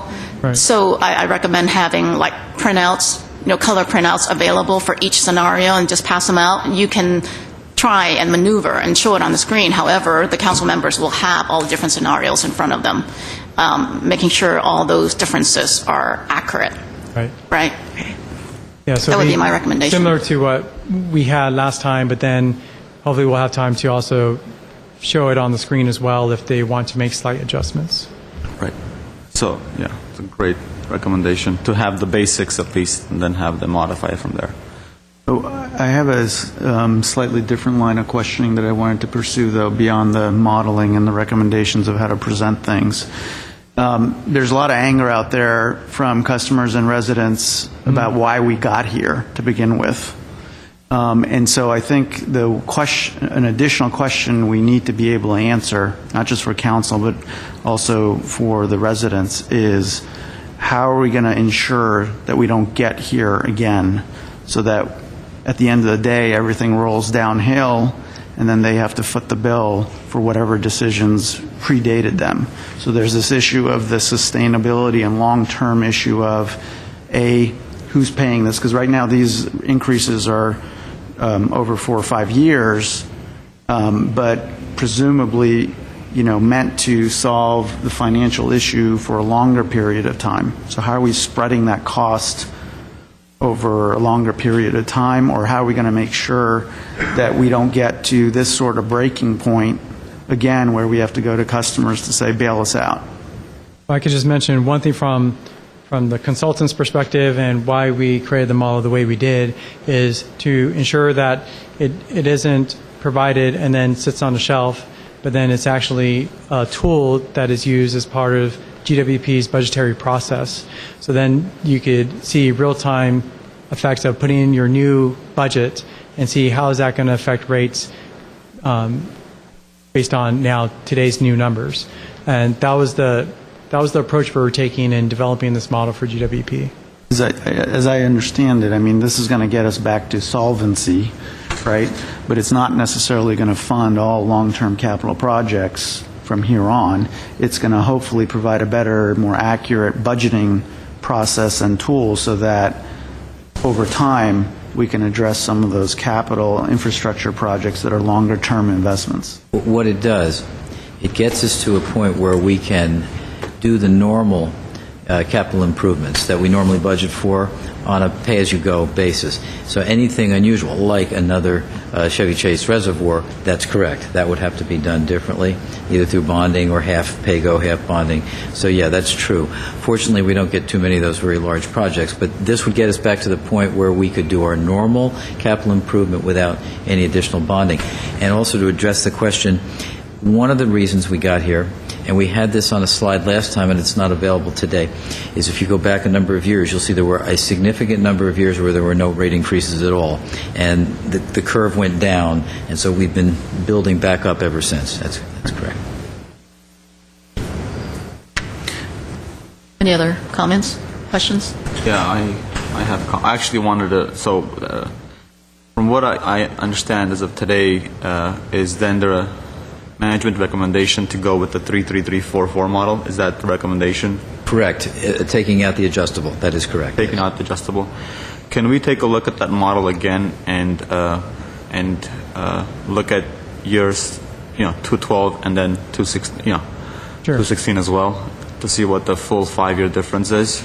And then I want to go back and possibly look at a couple of other scenarios and see how those scenarios affect the reserves on a year-by-year basis. No problem. Yes. Are you already there? And is the pass-through out? Yep. Okay. Can you go to the customer impact graph? Scroll down and then pull up the fiscal year. Yeah. Go ahead and go to 2015.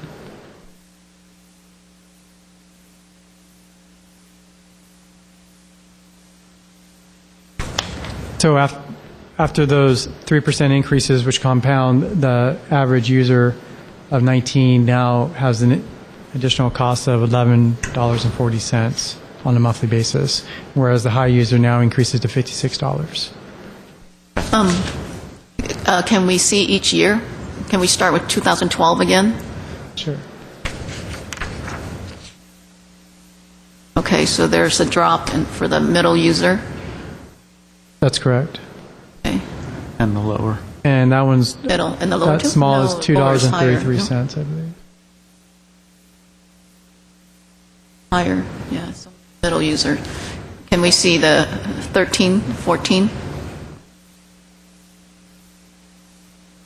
Yeah, 13. So, okay, everyone increases. How about 14? The low user is $5.58. Still increasing, yeah. Okay. And I believe the low user on this one is $8.47. Okay. So is that based on the 2011 rates, or is it based on previous year's rates? Yeah, that is based on the rates of today staying constant. Right. So we don't want to mislead the customers out there saying that this is a $7.53 increase for the middle users by 2014, but that's based on today's rates rather than the previous year, because that can be... Yeah, that's why I mentioned where if we're comparing it to today's rates, it's assuming that there's no rate increases that occur through the years just based on without this rate redesign, which I think would not occur. I would assume you would still have rate increases.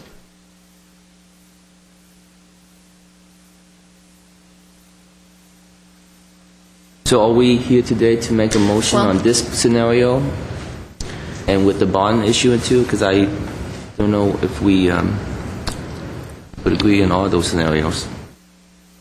Madam President and members of the Commission, you have before you a motion recommending City Council adoption of recommended water rate redesign, and the recommended one is the version that you were just describing.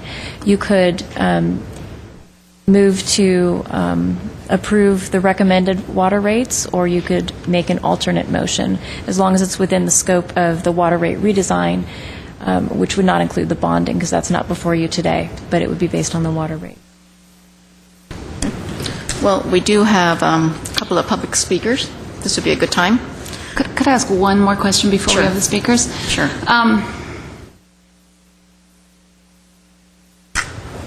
Can you show us what happens if we depart from either of the recommended rate restructures, the 333, the 5, and do 1% in the initial year, the year that our economy is suffering and people are struggling so much, and backload it to have bigger increases later? Sure.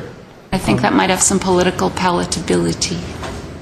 Go up to the revenue requirement portion. And we're just going to do this manually. Go to left. Do you want to Put go in to a the 1% pilot increase tomorrow? for year one. Correct. And try to do, how about an incremental increase, 1, 2, 3, 4? Would you like that to be modeled? Let's do something that gets us really closer to what we need. So Okay. give us some bigger numbers in the 4 and 5. So, yeah, do 4, do 5 on the next one. 5, 6, 7. Yeah, do 4 there, do 5 there, Yeah, do 6. there you go. There you go. What happens? See if we could do. Well, that one works. That one's decent. It's 1, 3, 4, 5, 6. So in year 5, we still reach that target of Barely. right, Barely. barely. It's not much of a comfort zone, but it reaches the target. Correct. Okay.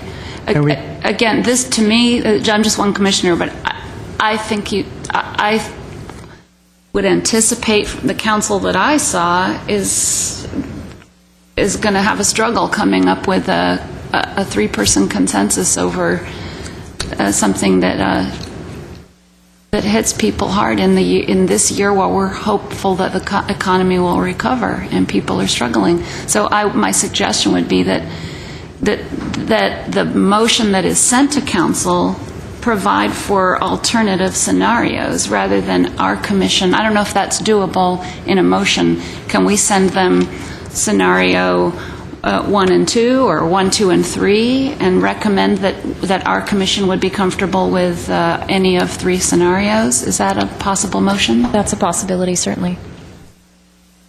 That would be my inclination. Yeah, we can model any scenario you would like us to. So after you change those percentages, the model has been updated? Yes. Yeah. That's correct. Can we, because I'm not quite sure if the total reserve number was updated, can we change, let's say, the second number to a 2% there? Okay, that went down to 9,000. Okay. So going back to 3. Okay, so 11.6. That's actually very close to the 3333 or 4. And can you continue to go out to those other years? Just scroll over. Go on. Yeah, so you're okay in the future years as well. Again, this is assuming the adjustable charge is still separate. I'm just curious about another scenario because I was discussing with Commissioner Dedler whether next year is an election year, whereas we can maybe, since it's a political type of year, Yes. we can even fix the first year at 0 and then backload the other year 4 and 4. I was seeing something that might be feasible for some of the council members who might You put bypass next year. 0% increase. 0 and then 4, 4. But that would definitely highlight the fact that the rate redesign is not causing any negative impact. Right.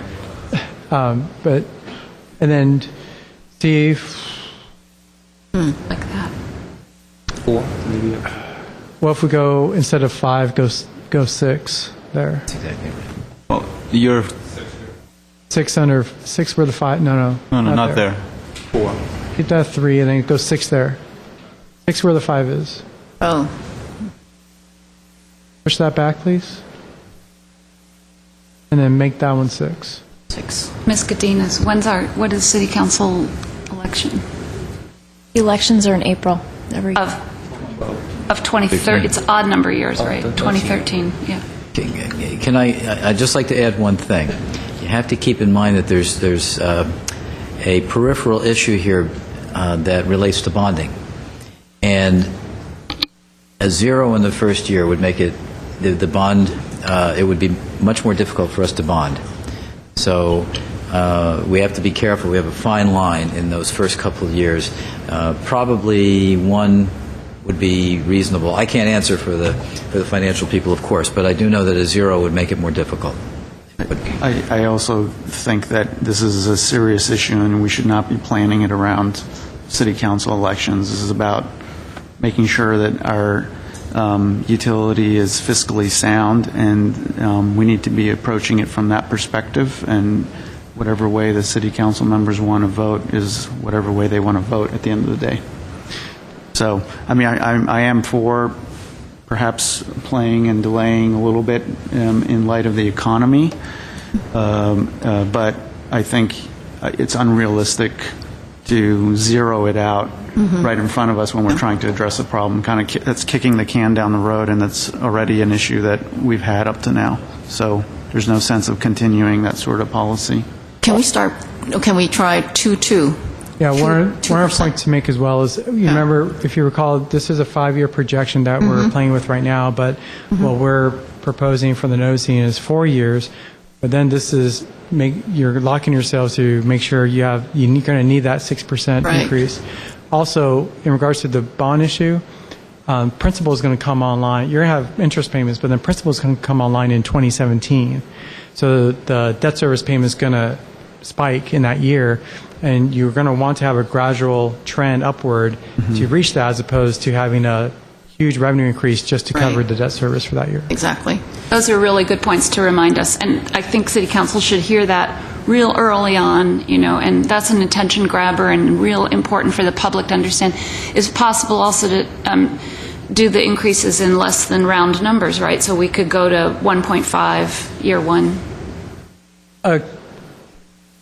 No, right now we just show full percentage point increases. If you want to do like a 1.5, 1.25, then I would just have to adjust the model to be able to account for that. But typically we always do percentages, whole percentages. It's easy for the public to understand, especially when they get that notice. Yeah, understood. Well, okay, why don't we try 2% for the first 2 years? Go back, I believe that was, what was it, 5 earlier? Before, I think that was 4. 4, okay, let's go with 4, and then a 5 there. And I think the 2016 was that a 4 or 5? I believe it was a 5. 5? Or it might have been, actually, I think it might have been 6. No, can you do a 5 there? Yeah, but would that be a 5? Okay, well, 2, 2, 4, 5, 5. And one thing that, regardless of what scenarios that we present, last time we had 4 scenarios. You remember, if you recall, it was basic business needs recommended. And in all those, in our PowerPoint presentation, we identified very specific bullets of what does this mean in relation to the utility, in relation to the customer impact. So anything you want us to model, I'm just doing that number-wise just to show you, but in no way I would still be providing that documentation of what does this mean for utility. And a 0% will most likely, even though we're still going away from that, will most likely not allow that proposed 2012 bond issue to occur. You are prepared to go over the full impacts for the 3-3, 3-3-4 scenario, right? Because that's how you started it. So Yes. If you want, we can compare that one to this one. I mean, can you live with this one? So with if you see a small percentage of 2%, 2%, but then you're increasing to 4 and 5, again, remember, if this is the case, you may want to consider as part of the recommendations to also use the full 5-year noticing that's allowed with Prop 218. That's another policy decision of, is that part of this recommendation, to ensure that you then don't end up in 2016 having this concern of trying to sell it to the agency and the elected officials when then in 2017, the principal comes online. So you may want to take advantage of all years that's allowed with Prop 218. The one thing that we changed in our discussion today from the previous discussion was the factor of the annual potential increase. We know there's one coming up. We don't know future years. So to really, for a resident or a customer to know what we're talking about, even regardless of which scenario you look at, if it's 222 for whatever it is, it's 2 plus whatever potential increase from MET. Yes. So it's actually more than 2. Yes. Right? And the only one we know for sure is the one coming up ahead of us. In January. We could build in some sort of assumption to say if this was the increase every year moving forward, or look at whatever the trend data has been past several years to say, here's the average increase we've seen from MET over the years, even though I know there are a lot of factors that influence that rate. All I'm saying is that I think to draw a accurate picture, that needs to be represented. That's actually what we did the first time. Yeah. That was the 555. That's exactly what that was. So the 555 factors in Yeah.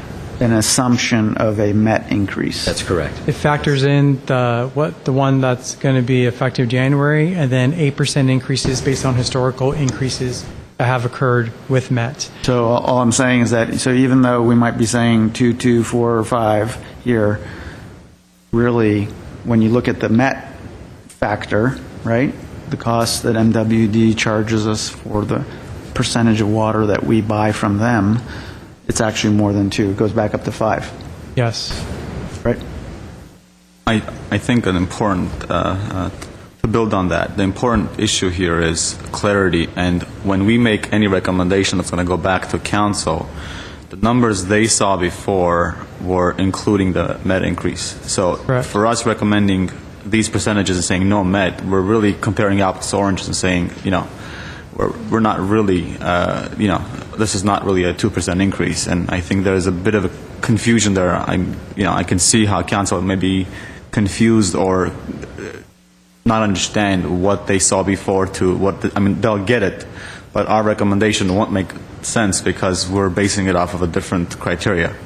Yeah, and that's why I wanted to point that out, that these percentage increases now do not include costs associated with the MET pass-through. So I would recommend to the commissioners is shouldn't we actually take a look at the rates, including the MET? I'm kind of surprised. Yeah, I'm very surprised. That way we're shown this when it's so different, when the assumptions are different from the 5555 that went to, in front of us in the joint meeting. So how can we recommend this when, by the end of the day, this set may be higher than the 55544? The reason is this. When we took a look at it and we realized what we were doing, when you lock it in, say, for 4 years, let's say in year 3, MET decides, and they could very well do this, by the way, to raise it 15 or 20%. We would have no way of recovering it because now it's locked into the base rates. So we decided to come back to you. Essentially what we're coming back to you and saying we reconsidered and thought it's probably best to leave it the way it is currently with the pass-through. Otherwise, these are locked in for better or worse. And we think it's better to have the pass-through and deal with the base rate now. Otherwise, it could be an issue if, in fact, we get hit one way or the other. Or MET, we could be over-collecting, for that matter, too. So it goes both ways. Unlikely. It does happen. I'd like to know from Mr. Kavunas whether this is a responsible recommendation. Say we propose this as our recommendation today. Is this responsibly, fulfilling our needs to replenish our reserves on a quick enough timetable? Because it makes me nervous, and I would prefer to hear from the assistant manager for water if this is going to do the trick, because he made a very powerful presentation before the joint session, and I think he gave his perspective very, very clearly, and he was very adamant. And now we're sitting up here, trying to find something that's politically palatable, but I feel we need the first order of business is what's responsible to meet the needs of the utility.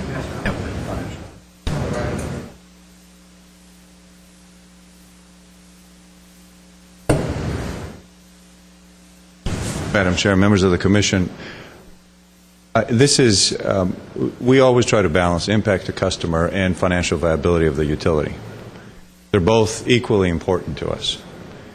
From our technical task on a daily basis is to manage the utility. So we tend to look at this chart first, and we completely understand the need to look at the chart to customer impacts as well in making a decision. Looking at this chart, what you see is that this long-term plan puts us on the right track, replenishes reserves in 5 years. From a utilities perspective, that would work.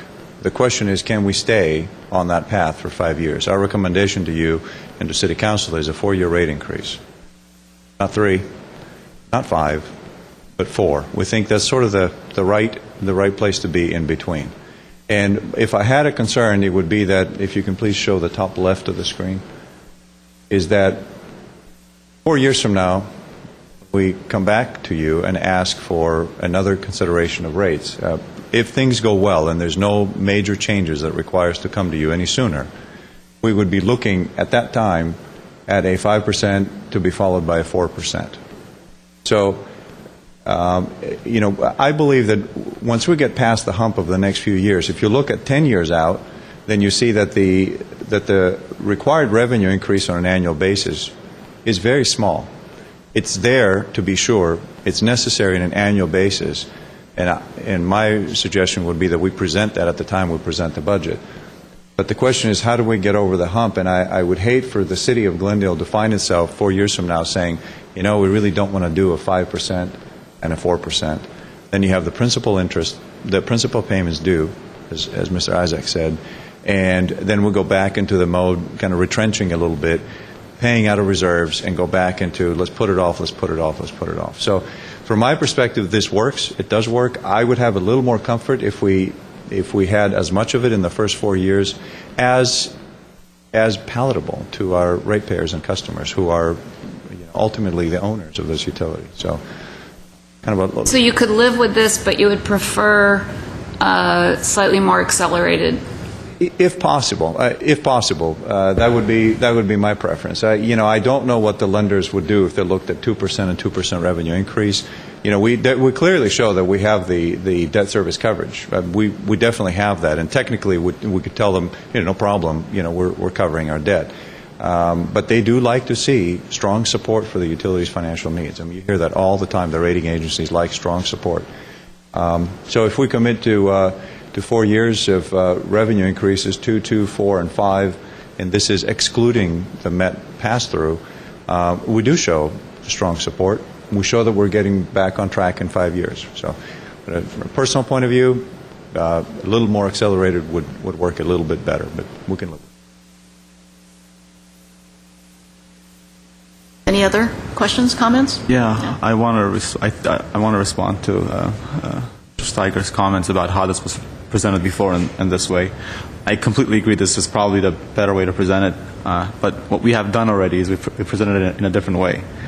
And I find no matter what we do, we're going to cause that sort of confusion. I mean, unless the council is really educated about how this is different from the initial presentation.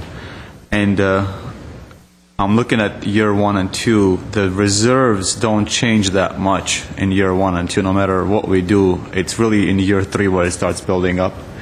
One of the things I had requested, I think more than once, was a table showing the effect on the reserves year by year, given the different scenarios.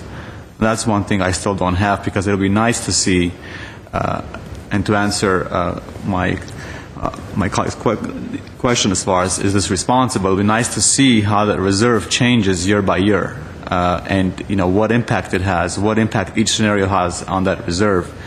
And now we have to go back from one model to another to look at that versus having it on one table and seeing, okay, if it's scenario A, this is the net effect on the reserve in year 1, 2, 3, 4, 5. If this is scenario 2, this is the impact on it. And we still don't have that today. I think that's a really important table to for us to have and make some sort of an opinion on which model takes care of the responsibility of the from a financial perspective and what model, and if it also, holds true for the customer impact. So I think, can we please prepare that model or that table?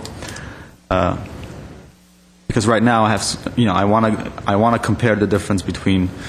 First, I want to go back to the initial, scenario of including the Met increases, because that's happening in next year no matter what. So that increase is going to happen for next year. Second, I want to see if the recommended scenario versus some of the other ones that you had originally had, how those impact the reserves, because that's the important question here. Everything is revolving about, are we going to be covering or building our reserves fast enough to account for any major disasters or whatnot. And that's as an important part of the question as the customer impact is. They're equally as important, and we're not getting that angle of it. But from what I've seen as you go back and forth, year one and year two reserves don't change that much, given the various scenarios that we have seen, at least today. So it really, year three where it starts building up. Yeah, that's correct. And that's primarily because once you get year three, now you're compounding those revenue increases over time. And which also makes sense if we have a slow buildup, then if year one and year two are not going to make that big of a difference anyway on the reserves, then having a slow buildup and, backloading the increase is actually not a bad option as well. And I don't recommend, a zero for the first year either. I think we should definitely be at least one, if not two. But I want to compare that to what was, presented in our last joint meeting with the Met increases, not with this scenario. Sorry, with the pass-through incorporated. With the pass-through incorporated, correct. You can actually do that now, right? Yeah, sure. Yeah, great. Can you save this as scenario so we don't lose it, and call it sliding increases.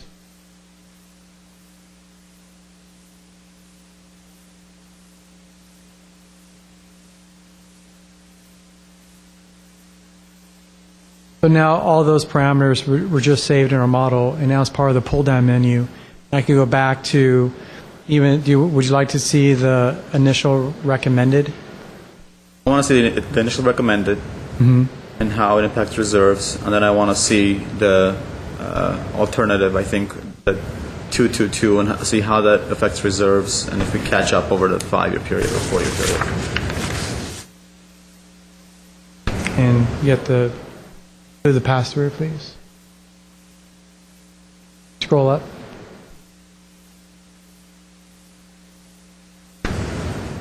So it's slightly had the reserves actually climb a little bit quicker, and then it actually ends with a total revenue or total reserves of 13.3. Before it was right at the target 11.5.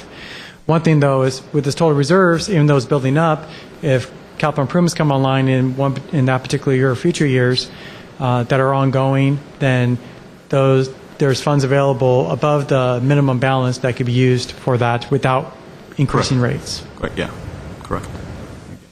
Can we now do a sliding scale, for example, if we change, if we change the rates to what we had before, 2, and then whatever the scenario that was saved? So before it was 2, and we could show you what the effects would be. Go ahead and try to do 5s where the 4s are, and see.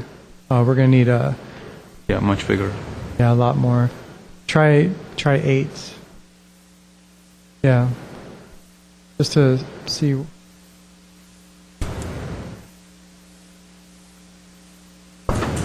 Yeah, probably 9. No. Yeah, this is 9 not comparing apples to apples. There you go.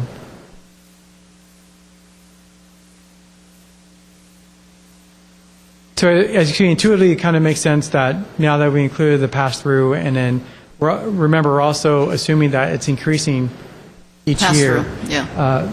That you would expect that you're going to need higher increases to make up for lower increases in the beginning years. So with this particular approach, I wouldn't recommend. I would rather go back to the 3 5s with the 4% increases in year 4 and 5, or the approach that was just presented that we identified as the sliding increases of the twos, and then knowing that the adjustable is going to be similar to the way it's passed through today. Was there another scenario you wanted to see? I just wanted to see how the reserves were impacted, and you could see that year 2 is there is a significant impact on reserves. Before we were almost at 4 million, now we're at 1.6, and that's not building up fast enough. Correct. But this that's what I wanted to see. If I think that's as equally as important as the customer impact is. So whatever recommendation we make, I want to make sure that we're comparing apples to apples to what was presented previously. Okay. Well, before we go into the recommendations or considerations, time for the public speakers. Mr. Harry Zavos, please.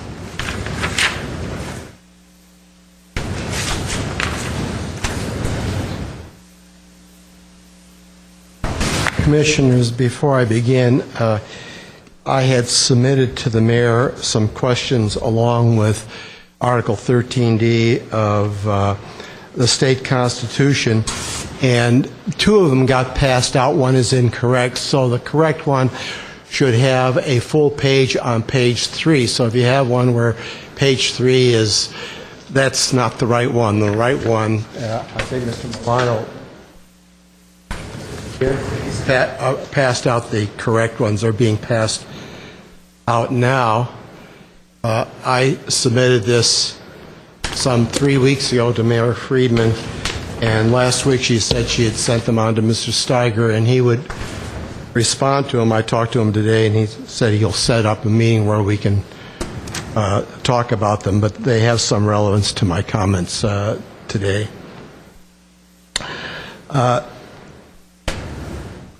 I have no doubt about the need for capital improvements with the utility, and I'm not here to question the fact that there has to be a rate, we have to get the money to pay for them.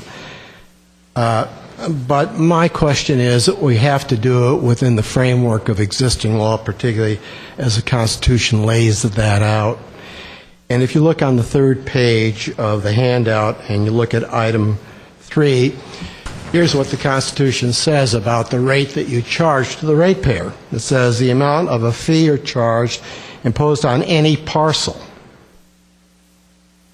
shall not be, on any parcel or person as an incident of property ownership shall not exceed the proportional cost of the service attributable to that parcel, not to the units, not to the houses, but to the parcel. And when we get notice about increases, we get it by our parcel number. Now, when I read that, on its surface, it seems to say that for any given parcel, you try to find some rational basis of the cost of the water, the fractional cost of the water, that cost which is necessary to get the water to that parcel which it uses, relative to the total amount of water that you provide and the cost of that total amount, and that's what you charge. Now, the difficulty I have with that provision and change in the rate structure is as follows. Now, Mayor Friedman indicated at the last council meeting that the pass-through or the variable rate had been done away with. I don't know whether that's true or not. But when this presentation was made to the council, one of the arguments for having different classifications and tiers within classifications in terms of the residential classifications was because the cost of Metropolitan Water District water was greater than groundwater. But that is already accounted for in the current rate structure in terms of the pass-through, the variable rates. And it's not based on any projections, it's not based on any past history, it's based on the actual cost in terms of 6-month periods. And that comports, it seems to me, with the requirements of Article 13D. Now, I'm at a loss as to how, given Section 3 here that we've just read, we can have different classifications so that as I understand it, the electrical works uses millions and millions of gallons of water to run their turbines, and they get a low rate.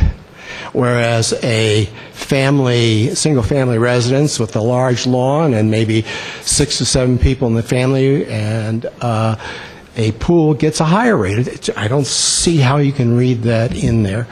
In other words, the Constitution seems to say you've got to look at what is the cost of providing the water to the parcel, and that's what you charge. And I don't understand what cost elements go into the 5 tiers. It's never been explained. I really don't even understand. And in fact, I think the commissioners were not entirely clear. If you go to slide 3, where we have the existing 3 components, we got the first one, customer charge. Now, I'll tell you what I understand that to be. That's based on the size of your meter. It's a fixed cost. 1 inch, 2 inch, 3 inch, 4 inch. And that cost is to take care of customer service to the ratepayers. Maintenance of the meters, the billing operation, all those costs. And it's based on the size of the meter. The second one, the commodity charge, is a charge in terms of the units of water, the 100 cubic feet, the units of water. Can't get through all of them. I hope you will read the material I have sent, and I would appreciate, since the commodity charges in terms of units of water delivered, the customer service charge is a fixed amount based on the size of the meter. I'd like to know what costs are covered by those 2 components. I know what the third one is, the adjustable rate. That's the cost of electricity in terms of pumping and the Metropolitan Water District water that we get. I understand that, but I don't understand what goes into those other 2. Thank you. Mr. Herbert Milano, please.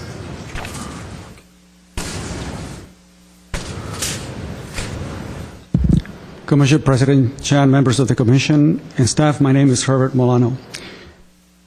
From the customer's perspective, a good rate structure and a good billing system should have the following characteristics.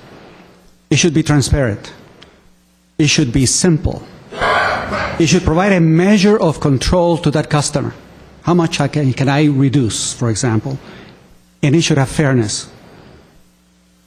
Any discussion of the future rates should include an affordability analysis with regard to the impact on the residents. It should be. It wasn't included here today. And how the rate increases have been as a trend in the past 10 years. We should have both. But this process continues a rate component structure that is confusing, as we saw today. It is misleading and hides the payroll and benefit costs that are embedded inside the fixed cost. We can make a reasonable argument that rates aligned with conservation should have 0 cost to a user that has 0 consumption of water. Rates should reflect usage irrespective of the vehicle or the size of the pipe used to deliver it. 100 gallons delivered in a 3/4 inch line versus 100 gallons delivered in a 2-inch line should cost the same. Realistically, very, very few residents in properties would actually have a vacancy such that they will not have any water usage. So I don't see a reason why it could not be applied and revert back to the rates they used to have, the cities used to have years ago. Embedded in the customer charge are labor, salaries, and benefits. Embedded in the commodity charge are labor, salaries, and benefits. And if you look at your document that you received, this one, and you were to simply look at the bottom section and read this, you will see that the PERS, or the retirement system, is increasing by will be 300,000 over 700,000. That's a 42% increase. Benefits are increasing 14%. That is the number that is not being discussed. Your discussion has geared upon what are we going to do to increase the rates. But I don't think I heard any discussion as to how you're going to reduce your costs. And that's where I have a problem. Because if you look at the cost in the last 5 years with regard to salaries and benefits, which includes the pension, you are going to see a significant increase year in and year out. And controlling the cost is not what is in the topic today. The topic is, how do we increase the rates to the population?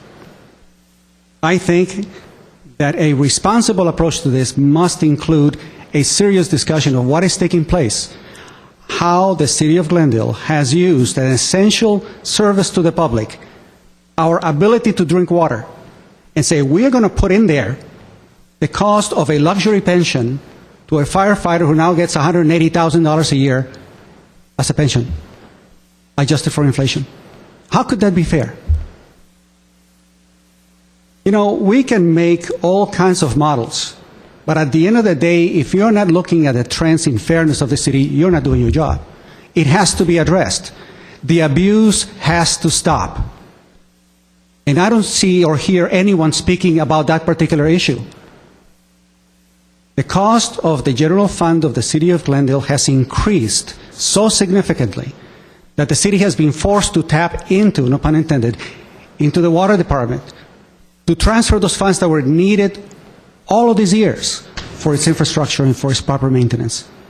But that does not mean that we cannot take a look at these trends in labor costs, in pensions and benefits that force us to increase the cost of that glass of water that that individual without a job has to drink. I think it bears a proper evaluation. Thank you. Thank you. No? I actually wanted to go back to Mr. Zavos' comment and see if we can get any clarification on that from the staff and see if this particular component about the cost as it's associated with per parcel is taken into account in this model or in the current building structure. If I may, I just want to clarify the law on that point. Mr. Zavos was providing some information with regard to Prop 218. It is correct that under Prop 218 there's a requirement of proportionality in that the water rates have to be proportional to the cost to each parcel. And there's also a cost requirement. The rates have to be, they have to comport with the cost of service. It can't just be a number that's pulled out of the air. Recently, the state legislature has been struggling with this issue in light of all the talk about conservation, because it's a little bit difficult to have both of those items, to both have cost as the basis for your water rates and to incentivize conservation. And in fact, if you look at a different provision of the California Constitution, Article 10, it requires that water resources in California be put to beneficial use. So the legislature really had to struggle with this. How do you jive those two sections of the Constitution, beneficial use, and yet you have to really limit your costs for water to the cost of service? So what they came up with was some legislation that went into effect in 2009 that essentially allowed for water budgeting. And so what that allows is that provided that you comply with certain requirements in that legislation, you're allowed to establish a water budget for various classes of customers. And you can look at various factors in determining what's an appropriate base amount for each of those types of customer classes. And any usage above that can be penalized by applying a conservation rate. And that's essentially the tack that Wildan has taken here with their proposed water rates. So it was a difficult issue for the legislature, but that's how they were able to come up with it. Now, that's not to say that you don't have to justify the rates as being based on cost of service. It can't include extraneous costs that are not related to the cost of providing the water, but that's really the answer to the question, I believe. Yeah. Following up on that, thank you so much. That was helpful. I don't think it's worth too much time, but I just want to make sure the public doesn't feel that we overlooked this question submitted to us about the fire hydrants, and that kind of goes to what you just mentioned, moving costs over onto things that aren't properly within the consideration of what should be in the water rate. And we did receive a question about fire hydrant system maintenance, and I wondered if you had any response to that.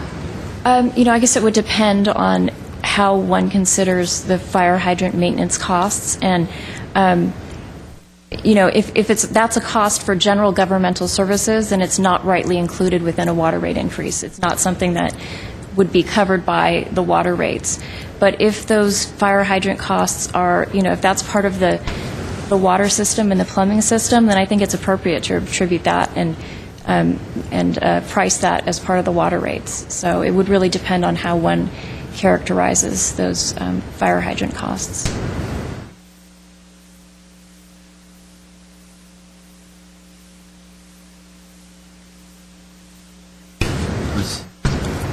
If you're done with that question, I just want to staff to maybe respond to Mr. Milano's question about the slide, because I thought that that's been discussed about the cost side of the revenue requirement or the revenue increase suggestion, was that these different costs, or as the utility in the past has mentioned, that we're cutting to pretty much all the meat out and we're almost cutting to the bone if we're going to cut any more.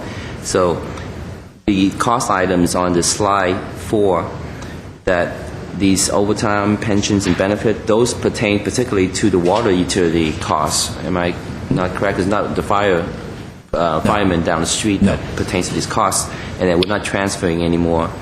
So if you'd like to respond to that, it's up to you, Steiger. Yeah, I don't want to make a major response because essentially we've given this discussion numerous times in our budget discussion over and over again.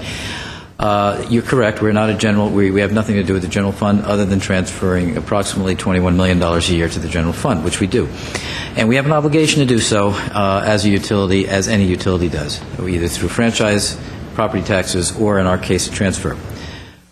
So that being said, the other costs as far as PERS and so on, that's a direct result of our labor cost, and any increases in PERS has to do with increases from PERS that we receive, and we have no control over that.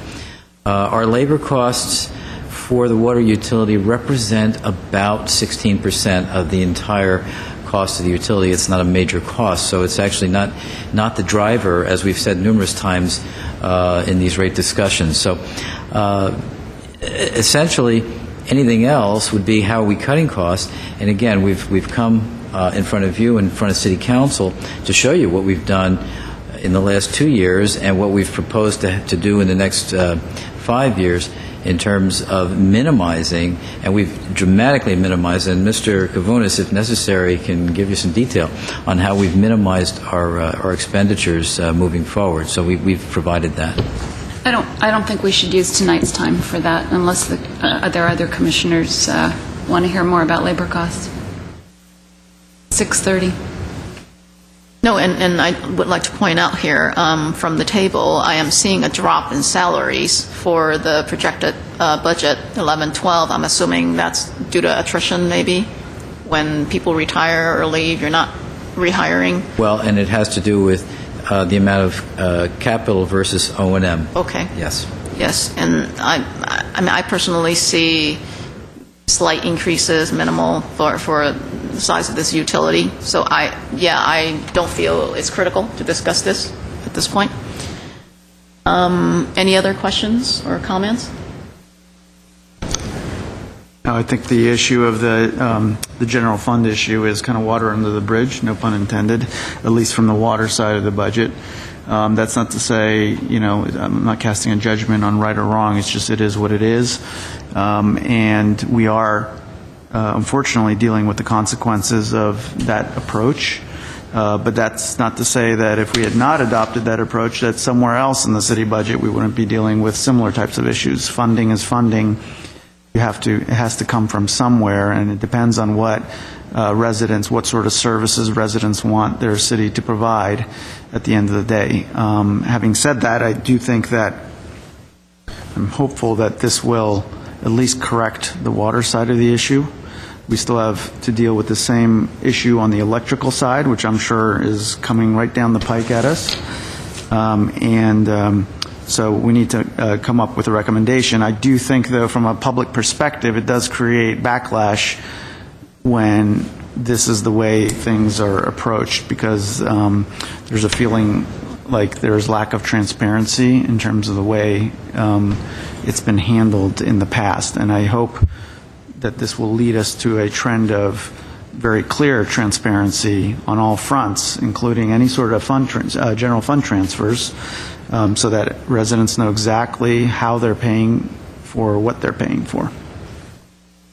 I think for tonight's purposes, we owe the City Council some sort of recommendation.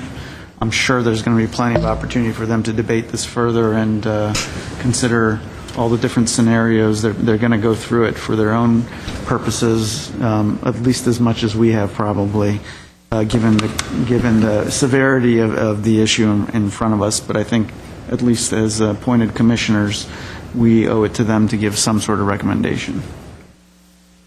Do I have a motion for any one I particular have some scenario? additional discussions because I can start off with what my suggestions would be, because there's really no defined recommendation that has been proposed in front of us besides the three.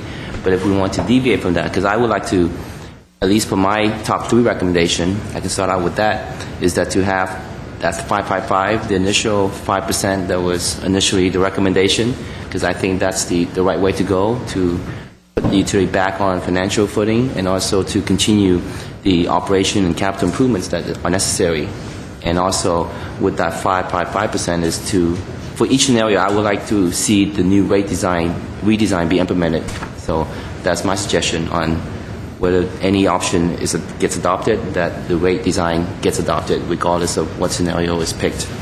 Now, with that scenario, though, Glenn indicated that he was a little bit uncomfortable with the possibility of the MET charge being really high. Right. Yeah, that's why he's suggesting redoing it with another methodology, having the pass-through separate. I mean, decoupling it. Decoupling it, right. I heard that loud and clear. The same recommendation would be 333 with a decoupling, so to speak, of the adjustable piece. It would be the same recommendation, just put in a different way. Right. And that's all good for me because I thought initially that's been decoupled, that all the commodity charges are passed through regardless of which bucket you put it in. But I guess if that's not the correct way, then I'm okay with whatever method we put in. So am I hearing you clearly that you want to go for the 333 and decoupling the pass-through? Equivalent of the Let's clarify 555. that 333 is the equivalent Right. but decoupled version of the Exactly. 555. That's right. Correct. That's right. So Right. the only thing that I would ask, that if that is the way we're going to present it to City Council, as Commissioner Ajemian mentioned, I think we need to make it very clear, not only for the council members, but also for the public. So again, in the spirit of complete transparency, we do know for the first year what the MET charge is going to be. So that ought to be, even if it's on a separate line item, represented so that they know total first year, this is what it's going to look like, and that in the future, it will depend on what MET decides. And the first year, the equivalent of that is 5%. It's 5. Yeah. Right, exactly. Again, I think it ought to be represented as we present it, just so people don't think we're trying to somehow hide 2%. Sure. Exactly. So, okay, would you like to make that motion one more time so we can get a Well, second? that's think we should just have more discussion. More discussion, Okay. so that if there's other consensus, then we can make that motion. I suggested the 2-2, but I know that the preferable scenario is the 333. And so I'm comfortable with the 333 if we have at least two other commissioners going for it. Okay, if not, then I proposed a 2245, something like that, the sliding one. So okay. Because I was going to suggest my other options, which is going back to Commissioner Detler's suggestion that due to the bad economy, we could delay that increase for potentially a year, maybe do 1%, or possibly, if there's no consensus by the City Council, it suggests to them even a no increase, even though I know that a lot of discussion has been like, no, don't go there, but I would suggest that too. I mean, that's part of the option that the City Council have to weigh. It's their prerogative. They want to have no increase, so that could be part of their suggestion, but instead of no increase for next 3 years, just say no increase for the next year, but then increase it to 4 or 5%. The reason I'm kind of more in line with Commissioner Yao's initial suggestion, which is stick to the plan, is because, number one, it comes down to, what do we each believe what the economy is going to be a year from now. My personal belief is we're not going to be in any different scenario than we are today, given everything that I'm hearing and reading on a daily basis.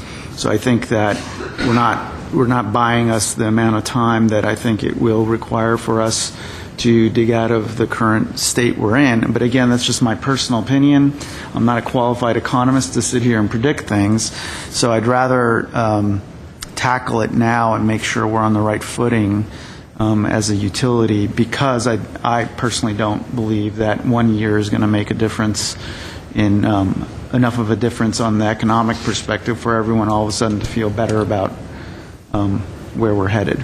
Nor do I, but I think that I couldn't agree more. None of us are able to sit here and predict the economy turning around, but I think we do have an obligation to the community to present something or to think about whether the result of all of our analysis, input from the community, all of our hours of debate and reflection up here, that it all comes to naught if we are presenting something to the community that the City Council won't be able to politically coalesce around. We need to present something that is likely to pass, and I think that's the responsible role of us as commissioners, to come up with something that will protect the utility, protect the ratepayers, make the utility viable, address the concerns of the bond rating agencies, and give City Council something that they can live with, that they can talk to their constituents about. Those of them that need to run for re-election, again, are going to potentially be worrying about defending their votes. And I'm not talking about any particular council member, just that structurally, it seems to me to be our obligation to think carefully about giving them something that is likely to pass. And that means giving them something that 3 of them can find consensus on, and ideally, all of them could come together behind. So from my point of view, I would personally favor 1% in the first year when the community is hurting so badly, and that's not because I think that the year after the community is going to be hurting less badly, but because I think that might be politically acceptable and something that could actually pass. So I would personally favor 1% the first year, conceivably 2%, since I had a feeling that council might possibly find 3 votes, for 2%, and then escalate it up to make sure that we are replenishing our reserves and addressing the desire of the rating agencies to give us a top rating. Are you talking about the coupled or the decoupled version? Because now I'm confused which. Huge difference, that's why. Of course, the decoupled version. Talking about the decoupled. Correct. Here, okay. What is It's your like position? 1 + 2, basically. It would be 3% is what Right. you're saying on the first year. Yeah, I just want to make sure what the Yep. recommendation is. I think critical thing we're missing, or at least not discussing in these recommendations, is the customer impact. If we're worried about the economy, I have no idea what's going to happen next year or 2 years after. But as clearly indicated, if the model is correct and true, I would assume majority of the customers that are struggling are going to have a very negligible impact on their bills. So whether it's 1% or 2% or 3%, that your average customer base is going to have a negligible impact on their bill. And I think that's the most important thing to really understand is the customers that have larger residences or have larger lawns will be impacted more, obviously. But that is not your average customer or your average customer that's actually impacted the most by the economy. So looking at that looking at that fact, when you take the economy out of the picture, the most important thing is really fiscal responsibility for the utility. And I'm leaning more towards the recommended of the 5554, which was the original coupled version of the recommendation. Because again, it has a negligible effect on your average user. And if we're worried about the average user that's hurting, they're not going to be impacted that much. But it gets the utility back into shape a little bit faster. And, I'd rather the utility be focused on finding ways of how to cut other places and, lower other expenses versus worried about building reserves, moving forward over the next 5 years. Because this will be an issue in year 1, 2, or 3. If you look at that model, if you look at the lower model, in years 1 through 3, reserves are very low. In year 1, it's a negative. In 2, it's barely under 2. So I don't think it gets the utility in a proper fiscal place, and it doesn't help with the bonding or the ratings issue that is really at the table as well. Which I want to understand how much of an impact that has if the ratings do increase, how much of an impact that has on, net revenue-wise on the utilities expense, and how that impacts this whole reserves issue. So that's my recommendation, and an important issue to discuss, and for management to present to council that, listen, in these scenarios, here is how your average customer, which is based out of 60% of the community, this is their impact. They have a lower bill or the same bill or negligible difference, 20-cent difference. I think that has to be shown in a clear format instead of jumping back and forth between scenarios, which makes it very confusing for anybody to really, follow, especially if you're not sitting up here. And I guess I'd have to differ with Commissioner Dentler in that I don't think it's our job to predict how consensus will work out on a city council level. That's really their job to build consensus. Our responsibility primarily is to put forth sound policy. So we have to first agree on the policy aspect of it in terms of what will pass or what will not pass, where consensus is derived and the negotiations happen is between the council members. We're not here doing the bidding in behalf of council members. I think it's we have to present what we think after studying the matter is the most sound policy. Now, if it's based on that we believe that we want to present whatever percentage mixture. That's fine. I was just caution us not to do it on the basis of what we think will pass or what will not pass City Council. That's just my personal perspective. I agree with that. I just want to make that clear. I agree with that. That's why I asked Mr. Kavunas, could he live with a different system of, a different escalation? And he said he could. My question is, would it be irresponsible for us to adopt a different slide? And he said he could live with it, and that the rating agencies he thought could live with it. So, I agree. We can't sit up here and try to handicap what's going to pass. I just prefer that result of all of our work and analysis be something that passes. And I didn't experience the joint study session as likely to develop a consensus behind the behind this recommendation, but. Well, it's okay. So far, it seems like we have three going for the 3-3-3 scenario.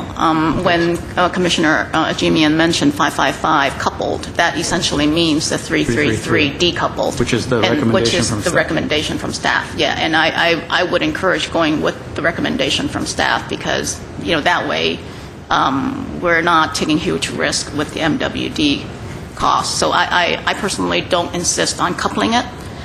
Now, given, it is really, really bad economy. Everyone is really having a hard time. And Mr. Kavunas was up there telling us that the sliding scale works. Okay? And also it addresses all of the other factors, the rating agencies and the operational needs and all that. So I personally feel if that's the case, I would propose the sliding scale one, starting with the 2%. That way, we are showing everyone that the utility is also making huge effort in revisiting all of our expenses, the costs, and just wherever possible, we try to conserve and do what we can. So we're making a huge effort here and show that, we're not just going in for the maximum as we did last time. We're trying to make an effort in really cutting the cost down and try to budget within our means. And since, I did get Mr. Kavuna's word that it will work going with that, so I personally feel maybe that would be what I would want to go in with. How do the rest of you feel? If we have at least 3 commissioners going for the 333, then we'll go with that.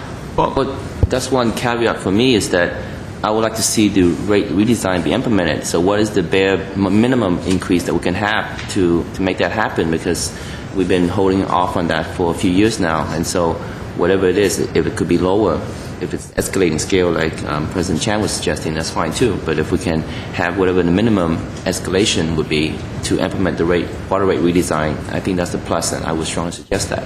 How about this? Since the city attorney advised us that we could send alternative 1 and 2 in the motion, it sounds like all 5 of us would vote for a motion worded in the alternative.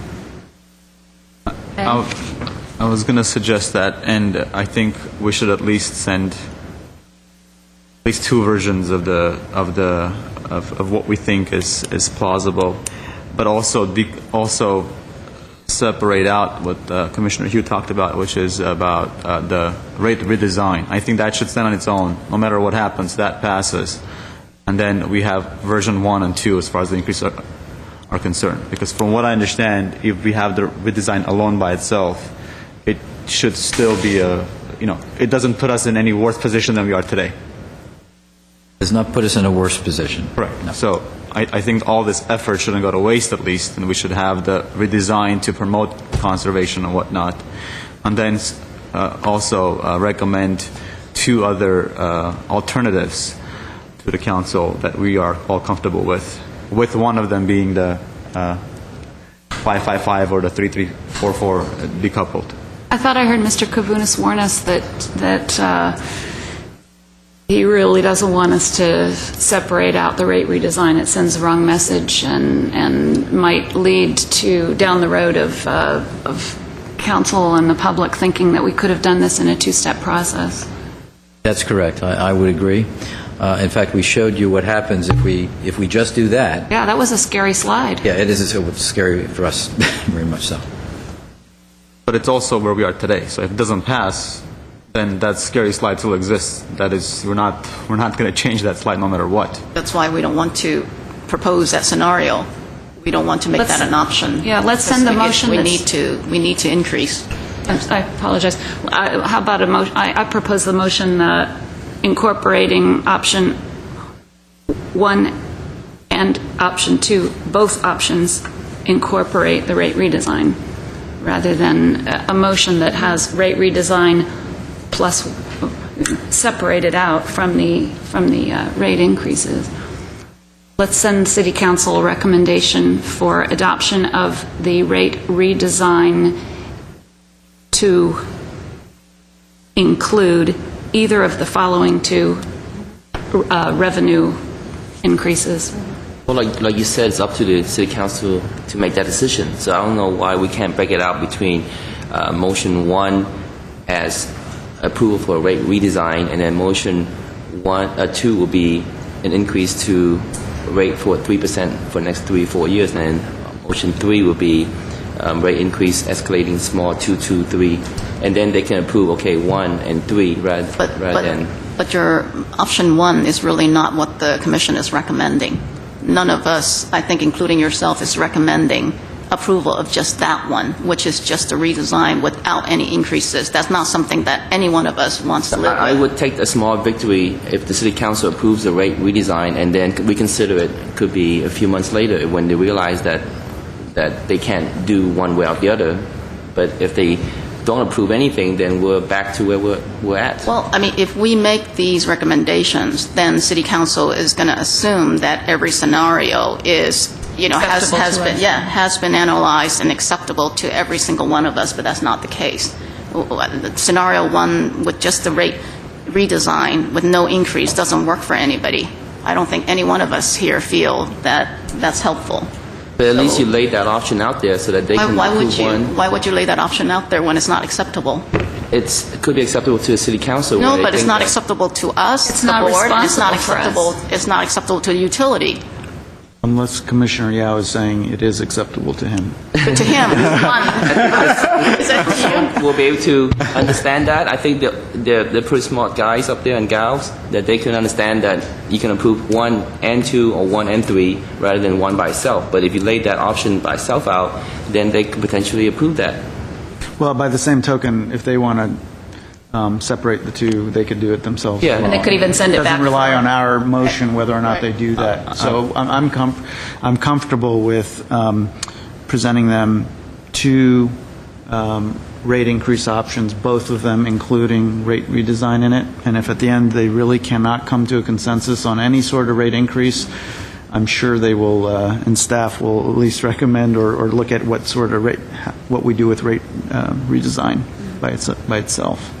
As much as I agree with you, Commissioner Yao, I think council will take that approach regardless of what we send them. If they cannot agree on any sort of a rate increase, they will decouple it themselves and just at least approve the rate redesign, because again, it does not make the situation any worse than it is today. So I agree with what you're saying completely, and I think it can be done both ways, but I think the council will, either way, if they can't agree on alternative 1 or 2 or anything else, they will separate it and say, can we at least address the rate redesign component and approve that? And at But I least do- our commission will have done the fiscally responsible thing by the utility.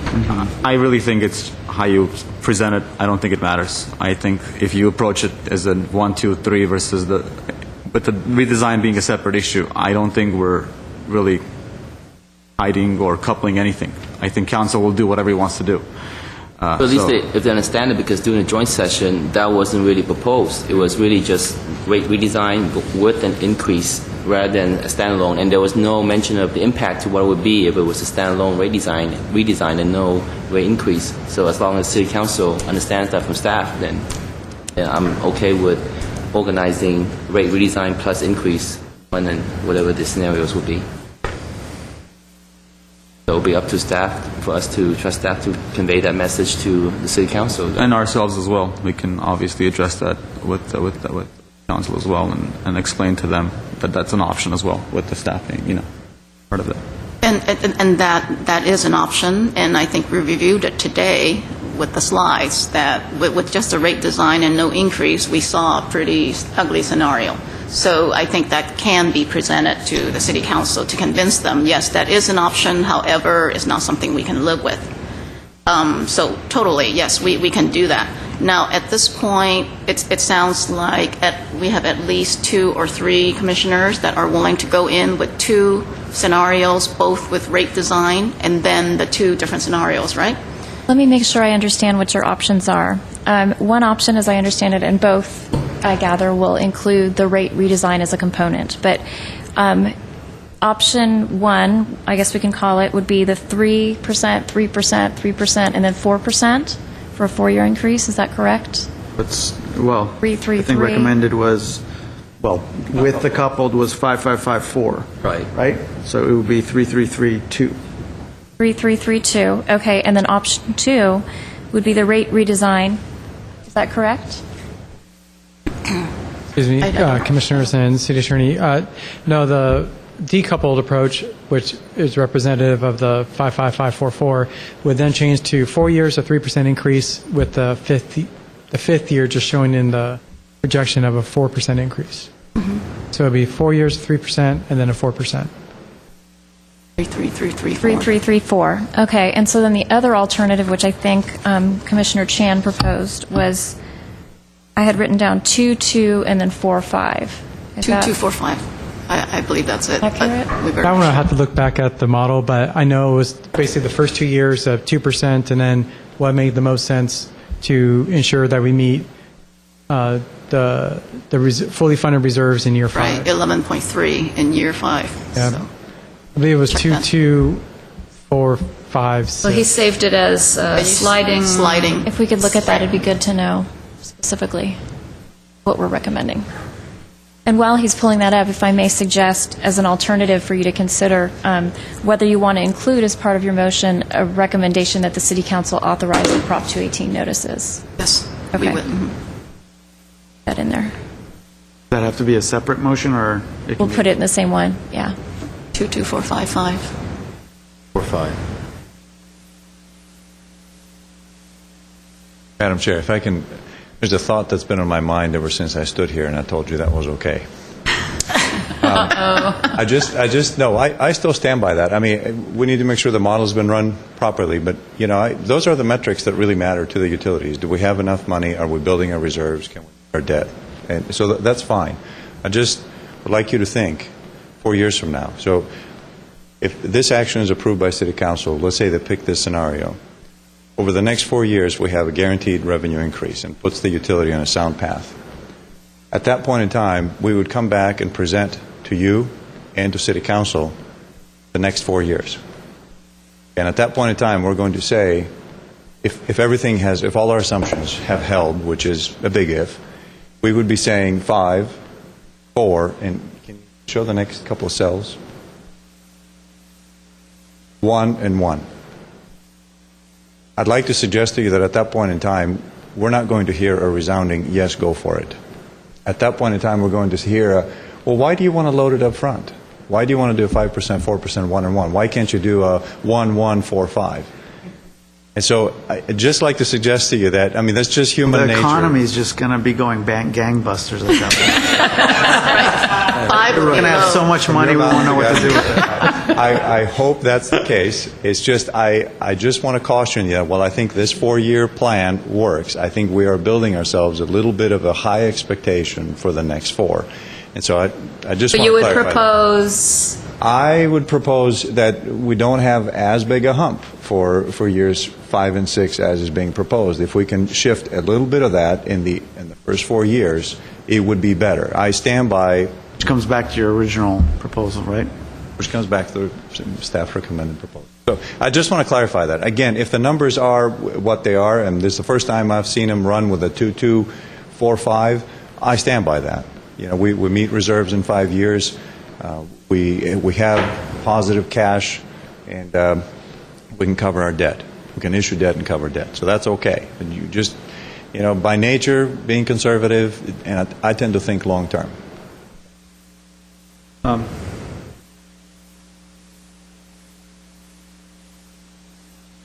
Well, but I also thought that we were going to propose 2 scenarios, one of which is staff recommendation. Am I incorrect? That's the 3. Yeah, that's the first one. What? He's trying to tell us not to He's put trying in to the say second one. stay with the. I'm just saying, if you do, don't say that I gave it Right. a full endorsement. Right. This is the way I look at it. Everyone is having a hard time right now. Everyone. No one has the assurance that in about 4 or 5 years their income is going to be dramatically better. And so we, as a utility, I understand fiduciary responsibility. We want to make sure that the utility is sound and all that. However, everyone out there is suffering, and I think to a certain amount, we're going to need to share that as well. So yes, it's a little bit uncertain for year 5 and 6. However, I feel everyone is facing the same thing, or maybe even worse. So being that the 2222 is just one out of the 2 scenarios, I feel comfortable with that. And it's up to council to pick the 333 or the 2245. And you can come up to council and make your pitch and just pop up earlier in the meeting. I actually think this model is almost very close to the original recommendation. I mean, because if we couple these 2 issues, we're not that off from 5. It's almost identical, actually. So if my 2 cents is, if we want to give 2 alternatives, let's make them more different than more, because we're just giving the same recommendation. I agree with really. that. We're giving the exact same recommendation. Well, no. Year 5, the reserve was going to be $13 million with the 333. This one is only 11.3, the reserve. I get that. Not that different. That's why I favored the 1% in year 1. What I'm saying is, if council is going to have an issue, or if they want to choose between A and B should look different. And they are different. They should look more different. They should look more different. They're very similar. Not so different where the utility cannot survive with one scenario. Mr. Kabunis, can the utility survive okay if we make the year 1 1%? It comes down to risk, right? Risk tolerance. So, I mean, yes, you can make it more drastically different, but you're increasing risk dramatically. So Right. that's- But we don't know to that. me- We haven't been told that by the consultant. The one thing that I can tell you is if you go down to 1%, we're going to struggle getting bonding. That's not what Mr. Kavuna said. Well, I'm saying it. I'm saying it. That's correct. Well, hence my Okay. comment about risk, right? So I think that Exactly. I still think we have a responsibility as a commission to put forth responsible policy recommendations, not drastic swings. So while I understand, if you're going to give them choices, give them bigger choices, but I think that the lower it goes, the riskier it gets, and therefore then it starts to get into the territory of what are we really recommending here from a policy perspective. Put the politics aside for a moment. Completely understand, and I get the economic issue, but I also think one thing that we're not seeing up in these charts is what Commissioner Jemian was saying, which is what percentage of the customer base is feeling what. How much of a big impact are they feeling? Because the people that are feeling the economic impacts more are obviously going to be more in the low and middle brackets of the impact scenarios that we saw, whereas the cost increases are felt more on the higher usage side of the equation. So I think we need to counterbalance, keep these things balanced in our heads. Yeah, I completely agree. And all I was saying was options A and B are not very different. And if that's the case, I'd rather just send one option and that being the recommended option, because we're only going to be confusing these guys more than we're not helping. We're actually going to be making discussion longer. So if option A and B are very similar, let's just send one option then. Why are we having option B? It makes very little difference from a fiscal perspective, from the customer impact perspective. I mean, all we're doing is just making this process longer. If this is the option A and B, I want to send them one option. Let's go with the recommended option. Let's be done with it. We're just going to be confusing council even more. And if council wants to tinker with it and change the them do it, numbers. yeah. Now, we've seen the model. Staff can explain to council that we had a very long, robust debate. We played with the model a lot. We got a lot of staff input. And we're not, and we could have had consensus on another series of, on other numbers. But this is what we came around to, so. Yeah, so Okay. I guess to clarify what I was saying is A and B are, if they're similar, I'm okay with having two options as long as they present different views and they provide legitimate different alternatives. What we're sending them is the same thing. So if this is what we're sending, I would rather recommend only one option. Which one would you Which is recommend? whatever the manager staff has suggested. Okay. I don't think, again, I think the customer impact is negligible to very little for your average customer who is hurting by this economy. So if that's the concern, I think staff can do a good job of addressing that concern in a presentation and just recommend one scenario and have council, if they want a second one, they can, Is that your motion? Sure. Okay, do we have a Okay, second? just for clarity, so you're recommending the option 1, I called it 3334, as the option together with the rate redesign to propose to council. Okay. That's what, yeah. That's his the motion on the recommend- floor. Yeah, And that's what he said. I'm not going to vote for it because I think it's too much this year. Let's see if we have a second. Well, and then I just have some clarification question. Wasn't Mr. Steiger that you proposed to have a session with City Council to go over the same thing with them? Yes. So they're all going to get different scenarios and get to play with the models as well. They'll have the same ability you've had, yes. Okay, so at least the same discussion might take place. And the only concern I have with one option is that we're limiting what that minimal scenario would be. Because I always see the same questions from City Council. It's like, what is the bare minimum we can live with? And usually staff would make that recommendation. This is what we can live with at this point. So it seems like one option, this option that we're recommending is going to be not that minimum option. Do we have a minimum option? Is that what the 223 is? So I'd rather propose, if that's the minimum, is to communicate that in a I motion. believe that Here's our Mr. bare Kavuna minimum. said that he could live with it, but I don't know whether that's also the equivalent of the minimal option that you're saying. Yeah. So I don't think it's the minimal as well. And I'm saying if we're going to send two alternatives, let's send the recommended and the minimal. So if we're not going to do that, two alternatives don't make sense. We haven't even identified the minimum then. Well, That would Whole different exercise. take a whole other meeting. Well, Well, we'd no. have to, we'd have more data, we need more data. Maybe. No, I mean, I think we're pretty close. Last time, we had a scenario called basic business needs. Yeah. And the only threshold there was to ensure your 2008 bond covenants and a positive net income. That was basic business needs. So positive net income was of just 100,000, 200,000 in particular years. However, most likely, that's not going to be viable and sellable to the bond market for the proposed 2012 bond issue. So we're showing that as kind of like a broad spectrum of things to consider. And one thing that we identified was, you potentially may be jeopardizing the 2012 bond issue. If I would say bare minimum would be that same scenario, but decoupled, similar to what we're doing right now with what The sliding one? With the sliding one. With the correct. sliding one, that would be your interpretation of the minimum? No, my interpretation of minimum would be the original basic business needs, but decoupled, similar to the 3% is the original recommended decoupled. However, there are pitfalls that you have to identify and convey to the elected officials of what would be the results if you select From a this scenario. bond perspective. From a bonding perspective, correct. Can I ask a question? I mean, how, what if we were not to bond? We would have a serious issue. Because we would not be, while we would be accumulating income, we would still be well under that curve. We would be underwater for a very, very, very long time. In fact, I think there's a whole different challenge in terms of explaining that issue ahead of us as well. That's correct, yes.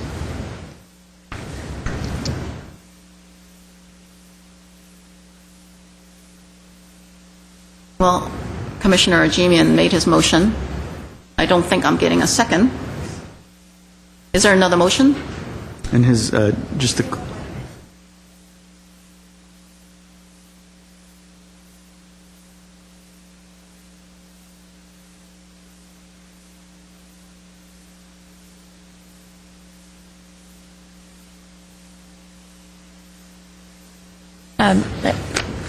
Madam President, members of the Commission, Mr. Kavunas has just clarified that the recommended option that was presented at the joint meeting and what is recommended by staff is 3% for each of 4 years. So 3%, 3%, 3%, 3%, and then just for the Commission and Council to be aware that in the fifth year it would be a 4%, but that's not part of the recommendation. So in fact, option 1 or option A, if you will, is 3-3-3-3, not 3-3-3-4. Decoupled. Decoupled. Yes? Yes. Okay. Okay, well, but it seems like we're still not set on whether we're going to go in with one option or two at this point. I would suggest, if someone wants to make a motion, you can see if you get a second, and then if you have support, and if you don't, you can bring an alternate motion, and you can go through the same process. Commissioner Yao, you have something? Yeah, I would support the two options for the City Council. At least this is our recommendation, and we enforce staff's recommendation, whereas if they don't approve it, then we let them know that we looked at the alternative option, which is the minimum option that they need to approve. So that gives them the option of approving some rate increase rather than doing nothing. So I think that's the worst scenario, is not increasing any rates. What's the second one that you're talking about? Yeah, bare minimum, basic business needs that Wodan was suggesting. It also takes care of our issue of the actual redesign being right. Yeah, they will implement the sort of water rate redesign if we do the business basic bare minimum. I second that motion, by the way. Can we clarify? I'm sorry. The basic business one, was that the 2245? No. No. No. Yeah, we didn't model that one, but that's not one that I would even recommend to council. That was just when people were discussing, some of the commissioners, of we haven't even determined what a minimum amount is. I just wanted to provide you the information from last time. The minimum that we provided was basic business needs, which was just net income being positive, which that in itself isn't viable, but I was just providing more information to refresh your memories. So I think you ought to clarify that, because when you call it basic business needs, it suggests that it is palatable and meets basic business Sufficient. needs. Yeah, but from what I'm hearing from you is that it's a dangerous scenario. Yeah, it jeopardizes reliability, which I believe we identified in the joint session, and it also doesn't guarantee that you're able to bond against that when you just have very slight positive income. Which has a whole another stream of implications. Right. So I have a question. I mean, even if we have 2 people approving something, but out of 5 of us, if the other 3 don't agree, do we still, I mean, we don't have to pass that motion, do we? No, I mean, you need 3 of you to pass a motion. 3 of us? Yes. Okay. Doesn't need to be unanimous. This is just a recommendation to council. So, Commissioner Jemian had previously made a motion. I believe it was a little premature because there was some further discussion. I don't know if you want to reintroduce that motion, or I heard an alternate motion, but I would suggest someone make a motion and we see if there's a second or if it dies for lack of a second. Well, there wasn't a second to Commissioner Jemian's motion, but there was a second to my motion, which was proposing 2 motions, 2 recommendations. One was the recommended by staff, and the other one was the bare minimum. Now we found out that that scenario doesn't exist. We never modeled it. So Are you going to change your motion? can withdraw your motion, or do you want to stick with your motion? Well, if we can't really quantify what that recommendation would be, then I guess I have to withdraw it. Draw your motion. Okay. So, One last thing. I would recommend, if you want to have 2 options, even though it may be slightly similar or could be viewed as the same, essentially you still have to get to revenue that's going to be sufficient in year 2017 to pay the principal that's going to come online.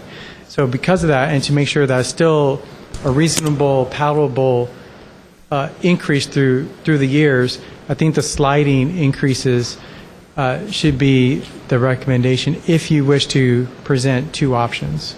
So my question to you would be, as the city's consultant on this, can you come up with a minimal scenario that we can actually see? Because I don't think we know what a minimal scenario is in this decoupled version, which is already, confusing to some people.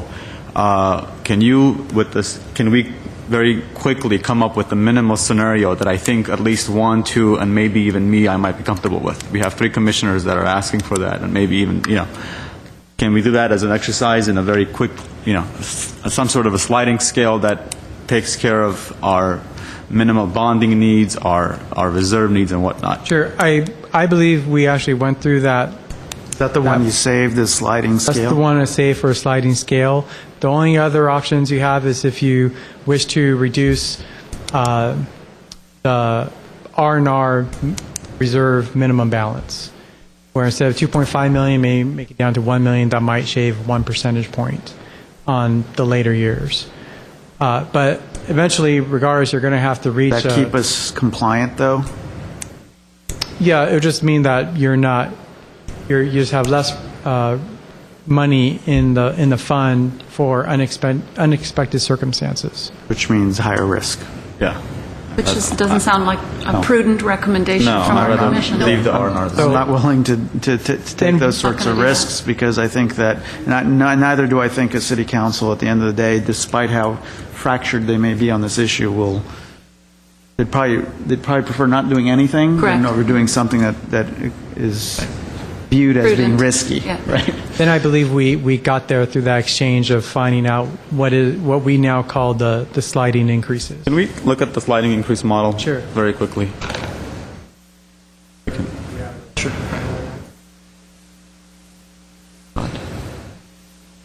Oh, no. Doesn't look good. I don't think that's it. Model. They'll understand that one crystal clear. And we just lost the sliding.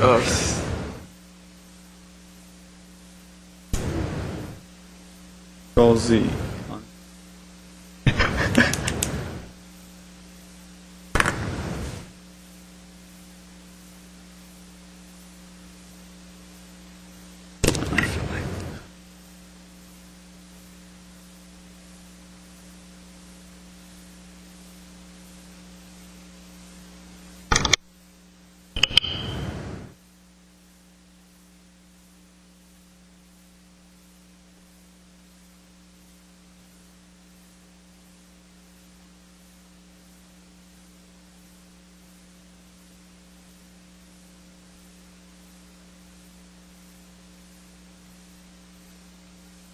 No, that was not a 5.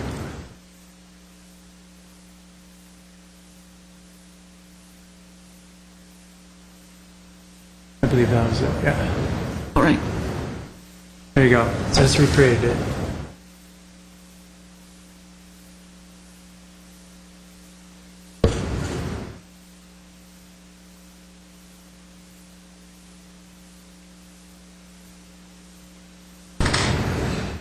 So we're just at the target in 2016.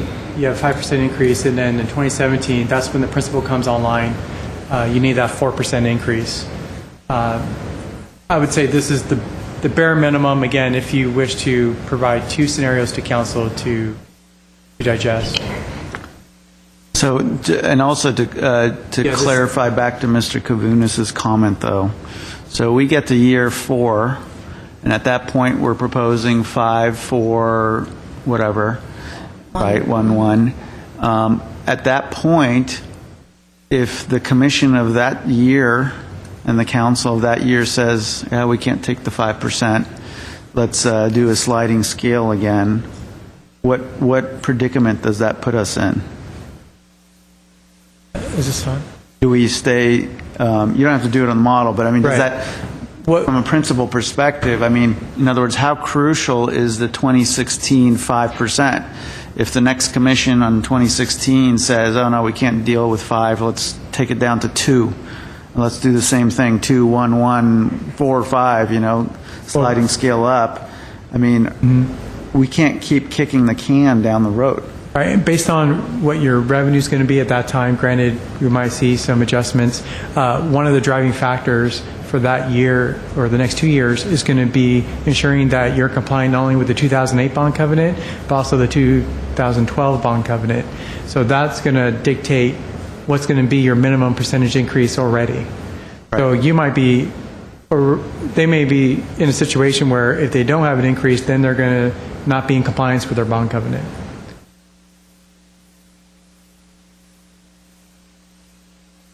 In which case, I would assume they would try to be in compliance with the bond covenant, right. Approve this sort of an increase. Whatever it takes. Whatever it takes, or else the alternative is much more worse. And typically, your bond covenant is going to state that the agency will increase revenues as necessary to ensure that there's compliance with the bond covenants.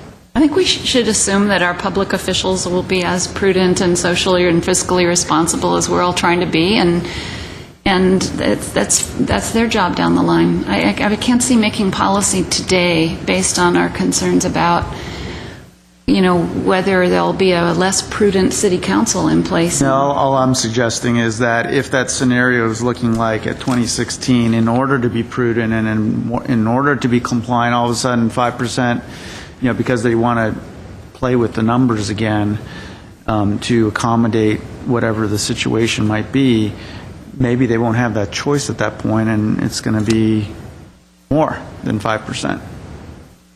So that the way it impacts our decision today is whether or not, kind of how much do we want to hedge against that happening? That sort of risk versus just kind of take it steady, which is, I think, the staff recommendation of start doing it and start biting off piece by piece in the coming couple of years, so that we're not in this do or die predicament potentially in 2016. But that'll be a good persuasive argument to make when the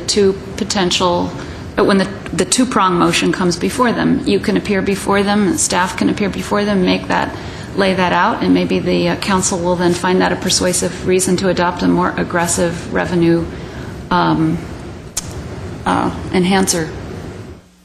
But at least we've done something that's bottom line fiscally prudent and presented them with a minimum that meets the needs of the utility that the staff has recommended that they think they can live with. I agree with that. I also would take a look at the last 4 years and say, 4 years ago we had no idea what was going to happen now, and I would assume the same thing over the next 4 years. So the question I would have for staff is then, do you feel as if this is the minimum recommendation to council to get to where staff wants to be in 4 or 5 years? is this the minimum? I want to establish that, This is their recommendation. right, not this, but the sliding scale scenario we had, which, This one. because if this is the bare minimum, then I would be for having two alternatives, this being one of them, and the second one being whatever was initially recommended. In my opinion, and Mr. Kavunas will probably, no, he'll agree with me. This is the bare minimum. I know he'll agree with me. This is the bare minimum. We can live with this. This gets us to where we need to be, and I believe that the 2% will allow us to move forward with bonding. I believe. I am certain, fairly certain anyway, that anything less than 2% will put us in jeopardy. So yes. It sounds like we have an emerging consensus of 4 or potentially all 5 of us. So and hours late, I'd like to get that motion and Yeah. see if we can vote for it. Go ahead, Vote on motion? it. Was there a motion? I believe you There a withdrew motion? your motion, so technically we need a motion. Are you making a motion? Is everybody Commissioner ready Medler? for a motion? It sounds like your motion. Ready for a motion? One of you. So I will make the motion to recommend to council two alternatives, with first alternative being the management's recommendation of the 3-3-3-3 Or. decoupled version of this model, and then the second alternative be the sliding scale, which is also considered the bare minimum to take care of the bonding issue, and have a 2.245 rate increase in the decoupled version again. With both options, including the rate redesign, and a clear explanation to council that of two things. One, that how decoupled and the coupled are different, and two, that in either scenario, probably the impact to the customer is really very negligible. Especially between these two versions, the impact to customer is very negligible. So I think those 2 points need to be, hammered in from the beginning. The average customer. The average customer that is being affected by the economy, correct? Do I have a second? And together, I'm sorry, and together with that, a recommendation to issue the Prop 218 notices. Oh, yes, that's right. Correct.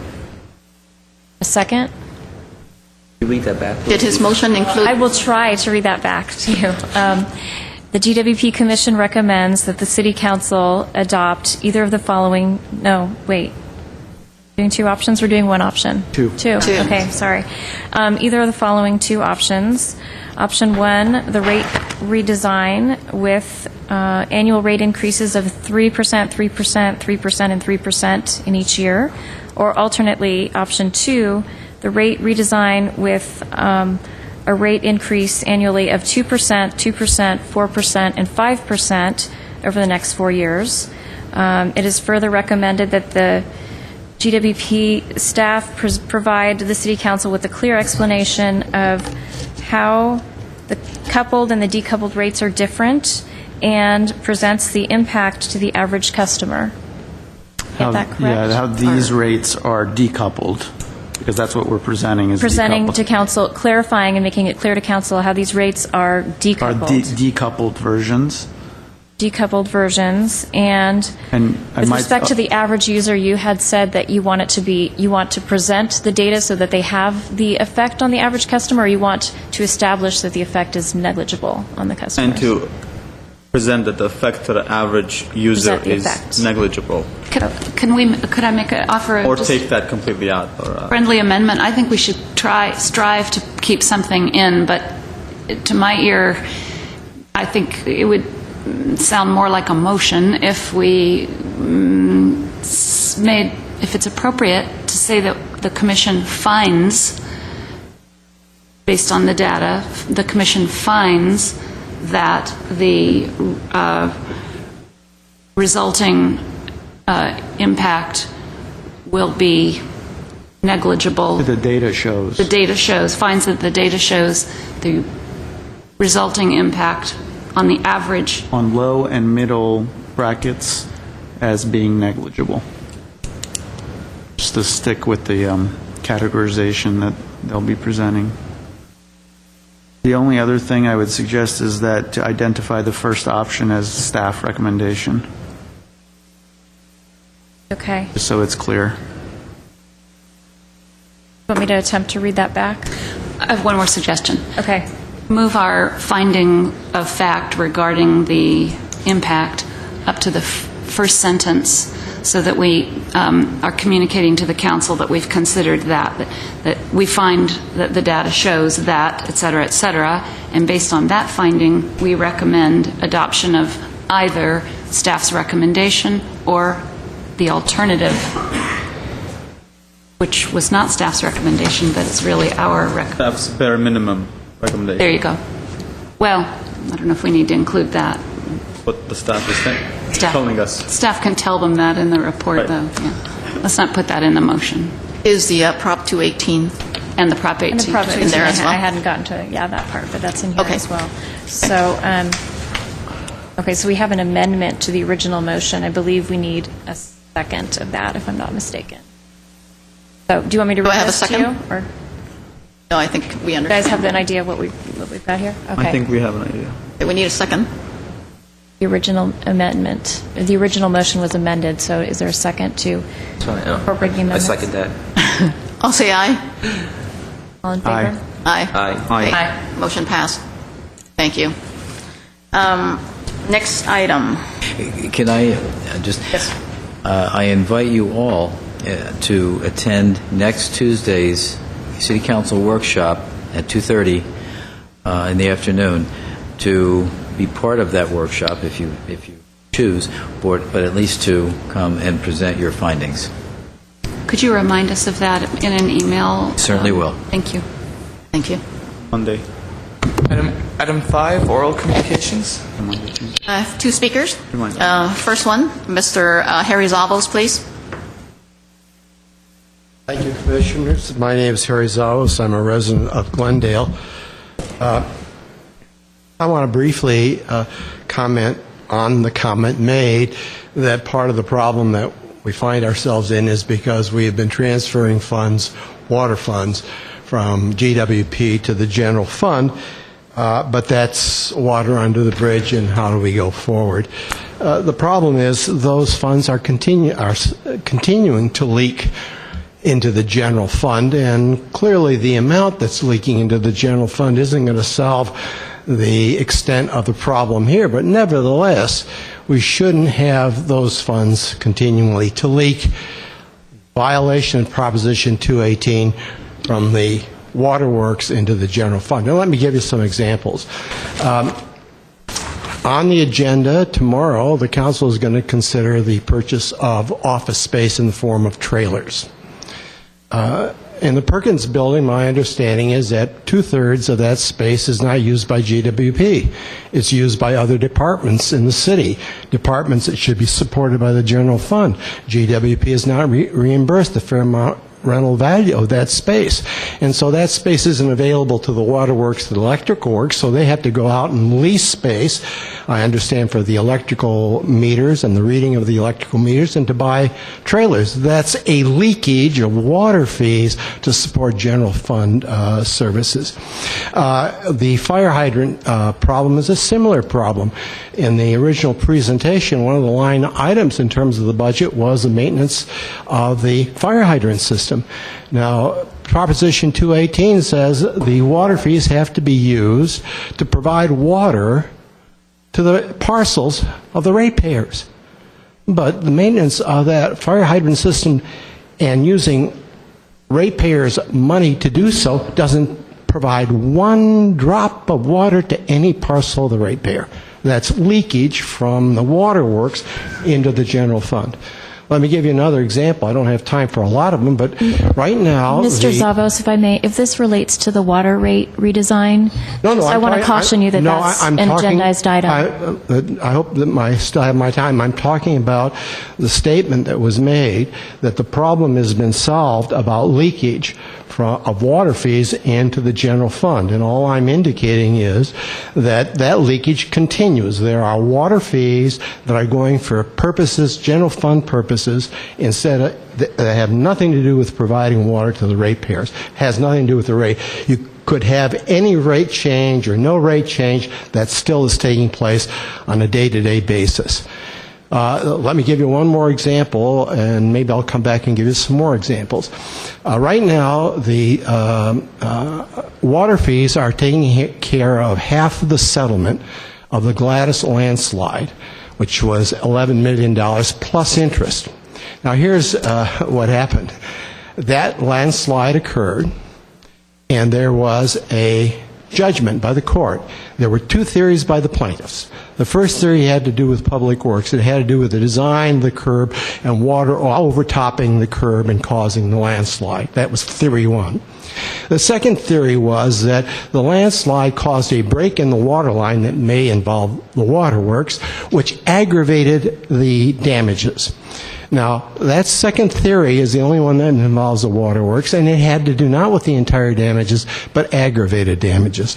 The court said there would be liability under both theories, but it decided it didn't have to apportion the loss because it found under the first theory that did not involve the waterworks at all, the entire damage was accountable by that first theory. But nevertheless, the city decided that they would charge GWP Waterworks for 50% of that $11 million loss plus interest. That's money going to the general fund.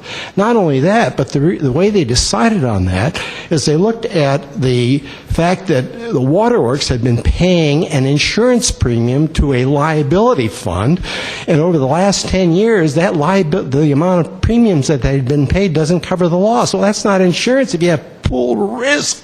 You don't say you paid $10,000 a year for fire insurance and the loss is $200,000, and that's $100,000 more than the premium that you paid, so you've got to make up the difference. Now, that is leakage from water fees to the general fund.